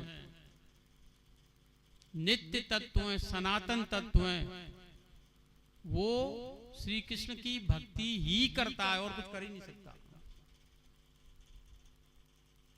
सततम कीर्तयन्तो माम यतन्तस्य दृढ़वता नमस्यन्तस्य माम भक्त्या नित्ययुक्ता उपासते। 9:14 पहले वाला 9:13। सततम, उन श्री कृष्ण की निरंतर भक्ति करनी होगी। नित्य युक्त उपासते, प्रारंभ में भी और अंत में भी निरंतर भक्ति करनी होगी। कितना जोर दे रहे हैं। अनन्या चिंतयन्तो मामे जना पर्युपासते तेषाम नित्य अभियुक्तानां योगक्षेमं वहाम्यहम्। 9:22 मैं उन्हीं का योगक्षेम वहन करता हूं। माताजी जरा ध्यान से सुनिए आप। मैं उन्हीं का योगक्षेम वहन करता हूं जो मेरी अनन्य और निरंतर भक्ति करते हैं। नहीं, योगक्षेम का मतलब होता है जो उनके पास है उसकी रक्षा करता हूं, और जो उनके पास नहीं है वो मांगते हैं तो मैं देता भी हूं, है ना। योगक्षेम में और भक्ति से तो मुझे कुछ भी दे दिया जाए, बस प्रेम से ग्रहण करता हूं। पत्रम पुष्पम फलम तोयम यो मे भक्त्या प्रयच्छति तदहम भक्त्या उपरतमस्नामि प्रयतात्मनः। मुझे पत्ता दे दो, फूल दे दो, कुछ नहीं है तो पानी तो है ना, पानी भी दे दो, लेकिन प्रेम से दे दो। यानी मन का संबंध है हर जगह, देखो, है ना। हम तो जब आरती करते हैं तो मन कहीं दूसरी जगह होता है। हमारा बेटा बॉम्बे में सर्विस कर रहा है, मन वहां चला गया है ना। हमारी मम्मी वहां पर है गई है, कैसी होगी पता नहीं, मन वहां चला गया है। ये मन को रोको कैसे भी, है ना। यत करोसि यथा 9वें अध्याय का 26वां श्लोक। पत्रेषु पुष्पेषु फलेषु तोये स्वकीर्ति लभ्येषु सदैव सत्तु भक्त्या सुलभ्ये पुरुषे पुराणे मुक्तौ किमर्थम क्रियते प्रयत्नतः। केवल भक्ति करो, बस सब कुछ प्राप्त हो जाएगा। यत् करोषि यदस्नासि यज्जिहोषि ददासि यत् तपस्यसि कौन्तेय तद कुरुष्व मदर्पणम्। 9वें अध्याय का 27वां। इसलिए अर्जुन, तू जो भी कुछ कर रहा है सब कुछ मुझे अर्पित कर दे। खाता है मुझे सौंप दे, पीता है मुझे सौंप दे, दान करता है मुझे सौंप, जो भी कर्म कर रहा है सब अर्पित कर दे। लेकिन एक चीज ध्यान रखना, पापों को अर्पित मत करना, क्योंकि डबल लौटाते भी है ना वो। जो पाप कर्म हो रहा है हमसे उसको अर्पित मत करना। ये मैं एक बारीकी बता रहा हूं। फिर आगे कहते हैं समोहम सर्व, ये 9:27 था। समोहम सर्वभूतेषु न मे द्वेषेस्त न प्रिय ए भजन्ति तु माम भक्त्या मैते तेषु चाप्यहम्। 9वें अध्याय का 29वां श्लोक। वैसे तो मैं समदर्शी हूं, है ना, समंदर सी मोह कह सब कोई, है ना चौपाई मानस में। न मेरा कोई मित्र है न दुश्मन है, लेकिन मैं पक्षपाती भी हूं। किसके लिए? भक्त के लिए। जज निर्णय देते हैं ना, सेक्शन सब सेक्शन रहते हैं, तो उसमें इस सेक्शन के तहत इनको रियायत दी जाती है, ऐसा। तो भक्त के प्रति वहां रियायत है और किसी के प्रति रियायत नहीं। वैसे समदर्शी है सब है। अपचेत सुदुराचारो भजते मामा अनन्य भाग, साधुरेव समंतव्य सम्यक विवसितो हिस, क्षिप्रम भवति धर्मात्मा सत्स्वच्छांत निगच्छति, कौन्ते प्रतिजानीय न मे भक्त प्रणश्यते। 9वें अध्याय का 30वां और 31वां श्लोक। अगर कोई घोर दुराचारी भी हो, अपचेत सुदुराचार लिखा है, दुराचारी हो गया, एक घोर दुराचारी भी, और उसने ये निर्णय कर लिया है मैं अब श्री कृष्ण की भक्ति ही करूंगा, तो वो भी साधु मानने के योग्य है, संत मानने के योग्य। क्यों? क्षिप्रम भवति धर्मात्मा, थोड़े ही दिनों में वो जो है मुझे प्राप्त कर लेगा, मेरा भक्त बन जाएगा। और मेरा ये चैलेंज है, न मे भक्त प्रणश्यति, मेरे भक्त का पतन नहीं हो सकता। न मैं ज्ञानी नहीं कहा, न मैं योगी नहीं कहा, न मैं धर्मी नहीं कहा, न मैं कर्मी नहीं कहा, मेरे भक्त का पतन नहीं हो सकता। इसलिए सब लोग भक्त बनने की कोशिश करो। है आगे कहते हैं, अहम सर्वस्य प्रभव मत्तः सर्वं प्रवर्तिते इति मत्वा भजन्ते मां बुधौ भाव समन्वितम। 10वें अध्याय का 8वां श्लोक। ये जो सब कुछ दिख रहा है ना संसार, ये मुझसे ही पैदा हुआ है, और जो ये जानता है ना वो केवल मेरी भक्ति करता है और कुछ कर ही नहीं सकता। तेषां सतत युक्तानां भजतां प्रीति पूर्वकम ददाम बुद्धि योगम तम एन माम उपयांति। 10-10 जो मेरी निरंतर भक्ति करते हैं, जो मैंने अभी आपको बताया इतने सारे श्लोकों मंत्रों से, उनको मैं बुद्धि योग देता हूं, उनको मैं अपनी भक्ति देता हूं, जिससे मुझे वो प्राप्त कर लेते हैं। 11वें अध्याय में इतना सुंदर कहा है, ना हम वेदर्न तपसा न दाने न चेज्या भक्त्या तो अनन्या शक्य अहमेवं विधो अर्जुन ज्ञातुम द्रष्टुम तत्वेन प्रवेष्टुम च परन्तप। 11वें अध्याय का 53वां और 54वां श्लोक। अर्जुन, मुझे कोई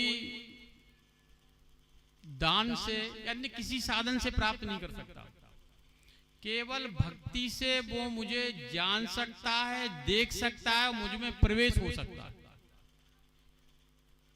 ये भक्ति मार्ग है।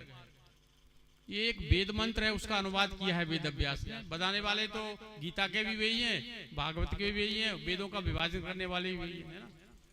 नाय महात्मा प्रवचने न लभ्यो न मेधया न बहुना श्रुतेन यमे वैसे व्रणुते ते न लभ्य। मुझे पहले स्कंद के 2 अध्याय का 23वां मंत्र है कठोपनिषद का। मुझे कोई बहुत प्रवचन करके सुनना चाहे, जानना चाहे तो नहीं प्राप्त कर सकता। मुझे कोई वेद पाठों का अध्ययन करके जानना चाहे, प्राप्त करना चाहे तो नहीं कर सकता। कोई सरस्वती बृहस्पति की बुद्धि मांग ले, जीनियस, वो प्राप्त करना चाहे तो वो भी नहीं कर सकता। फिर वो तो मैं जिसको वर्ण कर लेता हूं, जिसको मैं चुन लेता हूं, उसी को मैं प्राप्त, वो ही मुझे प्राप्त कर सकता है। वो चुनता का हूं जो मेरी शरणागत हो जाता है, मेरी भक्ति करता है। नहीं, इसका मतलब ये नहीं है कि हम भगवान के विषय को सुने नहीं। भाई तत्व ज्ञान कैसे होगा? श्रवण भी जरूरी है, पहली भक्ति है श्रवण करना, लेकिन श्रवण करने से खाली काम नहीं चलेगा, उनसे प्रेम करना होगा, भक्ति करनी होगी। इसी वेद मंत्र का अनुवाद भागवत में भी है। क्या? न साधत माम योगो न सांख्य धर्म उद्धव न स्वाध्याय तपस्त्यागो यथा भक्ति मुमूर्जित भक्त्या मेकया ग्राह्या श्रद्धयात्मा प्रिय सताम। 14वें अध्याय का 20वां और 21वां श्लोक। अर्थात मैं भक्ति के अलावा और किसी दूसरे साधन से नहीं मिलता। मैं सरल सरल अर्थ बताता जा रहा हूं आपको, लेकिन इस श्लोकों के मंत्रों के अर्थ तो इतने विस्तार से कर सकते हो आप सब समझदार है ना। फिर गीता में आगे कहते हैं, अर्जुन ने एक प्रश्न किया है। क्या प्रश्न किया है? एवं सतत युक्ताये भक्तास्त्वाम परिपासते ये चापे अक्षरम व्यक्तम तेसाम के योग वित्तमाम। 12वें अध्याय का पहला श्लोक। प्रभु आपके दो स्वरूप हैं, एक निर्गुण निर्विशेष निराकार, इसके उपासक ज्ञानी हैं, और एक सगुण सविशेष साकार, इसके उपासक यानी रामकृष्ण के उपासक भक्त हैं। तो आप ये ज्ञानी श्रेष्ठ हैं या भक्त श्रेष्ठ हैं? कौन श्रेष्ठ है ना? कितना सुंदर प्रश्न है। तो श्री कृष्ण जवाब दे रहे हैं, मैया वेश मनोये माम नित्य युक्ता उपासते श्रद्धया परयोपेतास ते में युक्त तमामता। 12वें अध्याय का दूसरा श्लोक। जो मेरी सगुण साकार की उपासना करते हैं श्रद्धा युक्त होकर, वो श्रेष्ठ हैं। महाराज ज्ञानी क्यों नहीं है? तो कहते हैं क्लेशो अधिक तरस्तेषाम अव्यक्त आसक्त चेतसाम अव्यक्ता है गतिर दुखम देह बदभृ व्याप्यते। 12वें अध्याय का 5वां श्लोक। वो जो निर्गुण निर्विशेष निराकार ब्रह्म है, उसकी उपासना साधना तो करना बड़ा कठिन है, क्लेशो युक्त, क्लेश युक्त है। क्यों? न उसका नाम है, न रूप है, न लीला है, न गुण है, न धाम है। कैसे मन लगेगा उन्हें? एक ज्योति स्वरूप है, एक आध सेकंड की लग जाएगा, मन लग जाएगा नहीं। लेकिन श्री कृष्ण की, राम की तो इतनी लीला है और गुण है ना। श्री कृष्ण ने तो कितनी लीलाएं की है। तो कहीं इस लीला में छटा के उसमें मन लगा दो, उसमें छटा के उसमें मन लगा दो। उनका निरंतर चिंतन बना रहे नहीं। आगे कहते हैं श्री कृष्ण, ये तो सर्वाणि कर्माणि मय सन्न्यस्य मत्परा अनन्ये नेव योगेन माम ध्यायन्ते उपासते तेषाम हम समुद्धरता मृत्यु संसार सागरात् भवामि न चिरार्थ पार्थ मय्या वेशित चेतसाम मय्येव मन आधस मयि बुद्धि निवेशया। 12वें स्कंद के 6वें अध्याय का 12वें अध्याय का 6वां 7वां और 8वां श्लोक। यानी आपका जो लक्ष्य है वो भक्ति से ही प्राप्त होगा। उसमें 3 शर्तें बता दी बस। भक्ति अनन्य हो, निष्काम हो, निरंतर हो, ये सब। और मैं ये वो मन आदर्श, मन बुद्धि का समर्पण करना होगा मुझे। केवल हाथ पैरों का समर्पण से काम नहीं चलेगा। हम मंदिर हो आए बस काम बन गया, इससे काम नहीं चलेगा। दर्शन कर आए, इससे काम नहीं चलेगा। एकांत में बैठकर उनका नाम रूप गुण लीला धाम इनमें मन लगाना होगा, इनका स्मरण करना होगा, इनका चिंतन करना होगा।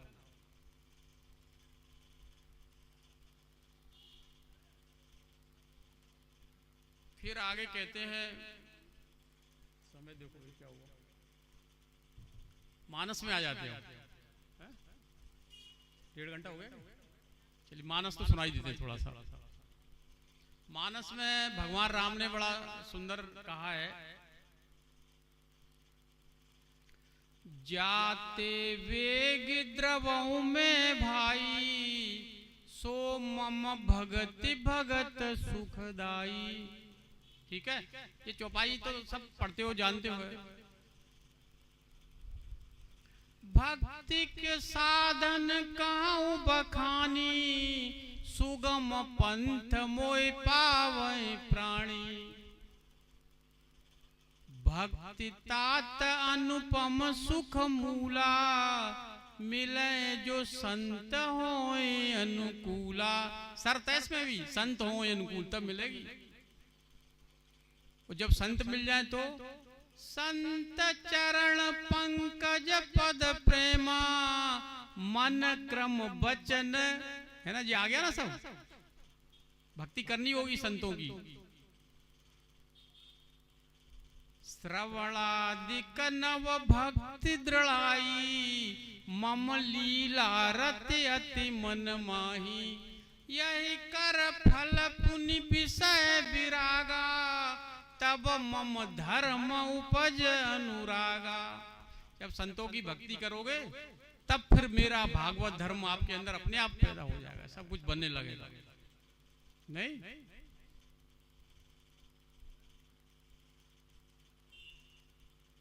सरल सुखद मार्ग ये भाई, भक्ति मोरि पुराण श्रुति गाई। कहु भक्ति पथ कवन प्रयासा, जोगन जप तप मख उपवासा। कुछ करने की जरूरत नहीं है भक्ति में, प्रेम करना है केवल, बस बैठ के एक जगह शांति से। असार भगत सुगम सुखदाई, को अस मूलन जाय सुहाई।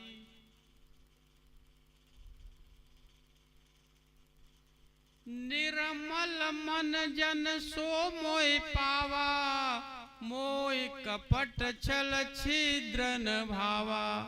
अब ये निर्मल मन हुआ कैसे है? इसके लिए भक्ति करनी पड़ेगी।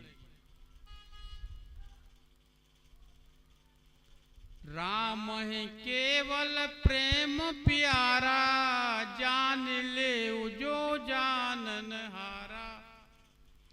मिलय न रघुपति बिनु अनुरागा, किए जोग जप ज्ञान विरागा।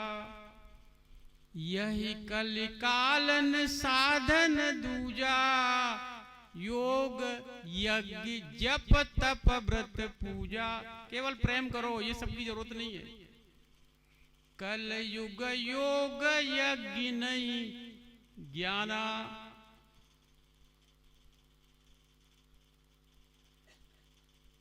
भक्ति स्वतंत्र सकल सुख खानी। लेकिन ये बिना संतों के नहीं मिलेगी, बिना सत्संग के नहीं मिलेगी। बिनु सत्संगन पावहि प्राणी। अब संत कैसे मिलेंगे, ये भी तो है। जब द्रवहि दीन दयाल राघव, साधु संगति पाइए। मिलाव बन गया ना ऐसा। संत विशुद्ध मिलय पुनिते ही, राम कृपा कर चित वही जेही। अब मोय भा भरोस हनुमंता, बिन हरि कृपा मिले नहीं संता। सबरी से कहा था भगवान राम ने, कह रघुपति सुन भामिन बाता, मानहु एक भगत करनाता। जाति पाति कुल धर्म बड़ाई, धन बल परिजन गुण चतुराई। भक्तिवंत अति नीच प्राणी, मोहि प्राण सम मम यह वाणी। और भक्तिहीन बिरंच की होई। ब्रह्मा भी अगर भक्ति रहता है तो भी वो प्रिय नहीं है भगवान को। है? कितना आसान मार्ग है ज्ञान से। बोलो ज्ञान ज्ञान नहीं।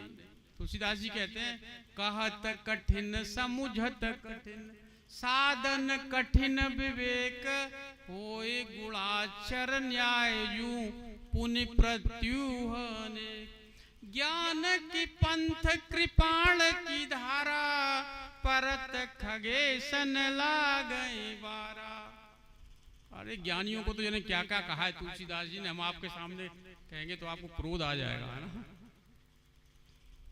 सुना देते हैं दो चार शब्द। ते जड़ काम धेनु ग्रह त्यागी, जड़ कहा है ज्ञानियों को। ते सठ महासिंधु बिनु तरनी, रामचंद्र के भजन बिनु जो चाह पद निर्वाण। निर्वाण यानी मोक्ष नहीं, बिना भक्ति के कुछ नहीं प्राप्त होगा। जिम थल बिनु जल रही न सकाई, कोटि भांति को करो पाई, तथा मोक्ष सुख सुन खगराई, रह न सकै हरि भगति बिहाई। बारी मथे बरु होई घृत, सिकता से बरु तेल, बिनु हरि भजन न भवतरी, यह सिद्धांत अपेल। कल्याण नहीं होगा बगैर जो है भक्ति के।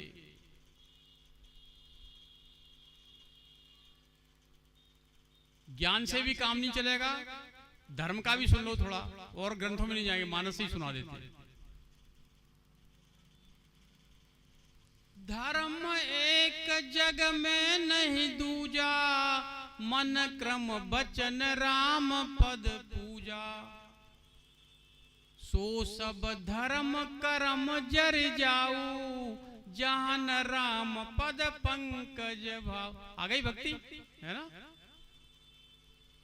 धर्म परायण सोई कुल त्राता, राम चरण जाकर मन राता। कर्म से भी काम नहीं बनेगा। सो सकल सुकृत कर बड़ फल एहू, सिय राम पद सहज सनेहू। नाना कर्म धर्म व्रत दाना, संयम दप चप। नाना कर्म धर्म व्रत दाना, संयम दम जप तप मखनाना। भूत दया द्विज गुरु शिवकाई, विद्या विनय विवेक बड़ाई। तीर्थाटन साधन समुदायी, योग विराग ज्ञान निपुणाई। जहाँ लगी साधन वेद बखानी, सब कर फल हरि भगति भवानी। भगवान शंकर कह रहे हैं माँ पार्वती से, इन सबका फल ये प्रेम करो भगवान से। जप तप मखदम समव्रत दाना, विरति विवेक योग विज्ञाना। कल्याण नहीं हुआ किसी भी साधन से भक्ति को छोड़ के। जप तप नियम योग निज धर्मा, श्रुति संभव नाना शुभ कर्मा। ज्ञान दया दम तीरथ मज्जन, जहाँ लगे धर्म कहे श्रुति सज्जन। आगम निगम पुराण अनेका, पढ़े सुने कर फल प्रभु एका। तब पद पंकज प्रीति निरंतर, सब साधन कर यह फल सुंदर। राघवेंद्र सरकार के चरणों में प्रेम हो जाए बस, तो फिर कल्याण हो जाएगा। नहीं, आज भगवान राम का विशेष दिन है, इसलिए हम उनको भगवान राम की वंशावली सुना के उनको प्रणाम करते हुए फिर आपको अपनी वाणी को विराम देंगे, क्योंकि विशेष दिन है उनका, तो उनकी वंशावली तो आप लोग सुन ही लो कम से कम।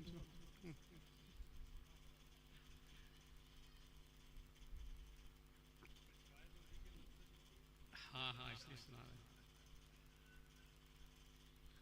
भगवान राम का अवतार सूर्य वंश में हुआ था, इसके बाद ये इक्ष्वाकु वंश भी कहलाया, और आगे चल के कई नाम पड़े हैं, रघुवंश भी कहलाया।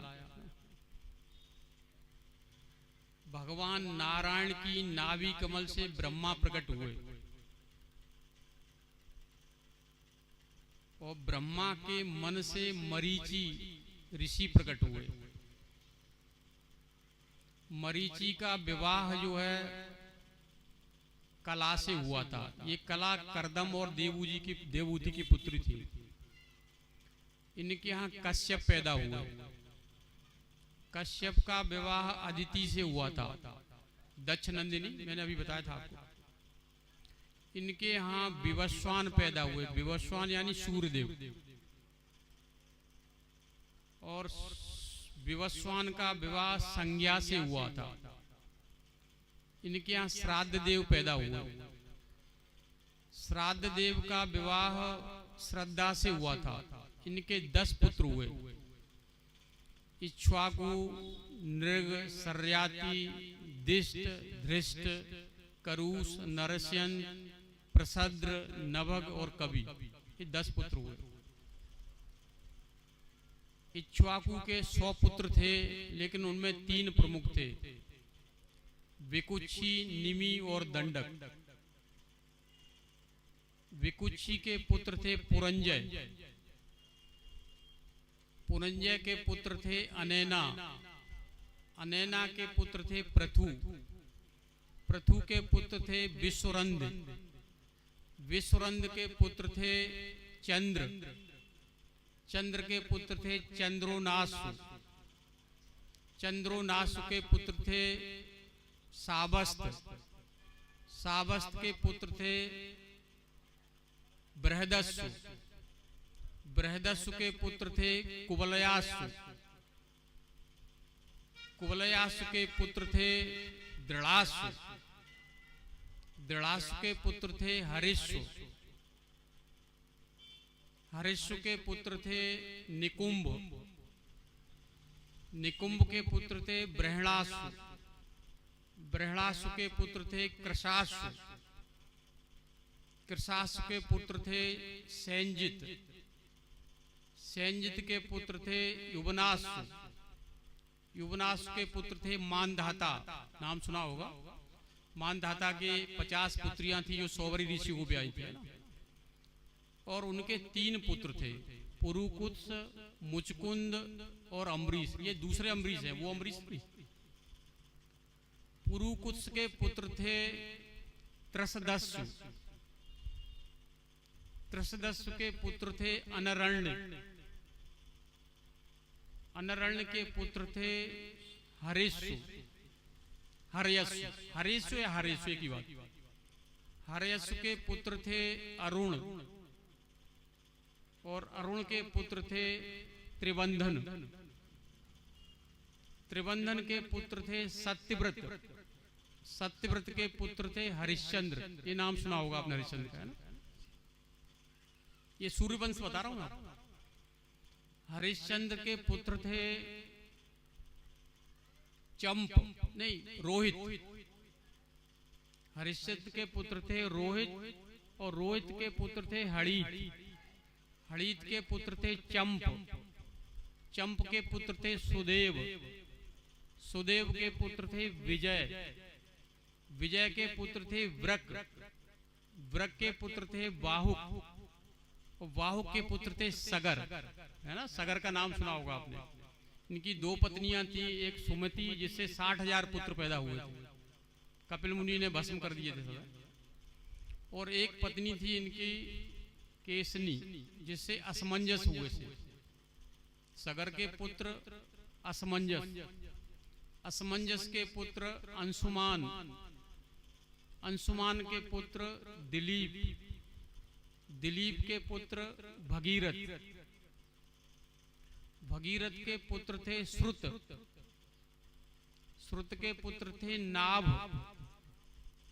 नाभ के पुत्र थे सिंधुदीप, सिंधुदीप के पुत्र थे अतायुत, अतायुत के पुत्र थे ऋतुपर्ण, ऋतुपर्ण के पुत्र थे सुदास, सुदास के पुत्र थे सौदास, सौदास के पुत्र थे अस्मक, अस्मक के पुत्र थे मूलक, मूलक के पुत्र थे दशरथ, दशरथ के पुत्र थे एडविड, एडविड के पुत्र थे विश्वसह, विश्वसह के पुत्र थे खटवांग, जिनको एक मुहूर्त में भगवत प्राप्ति हो गई।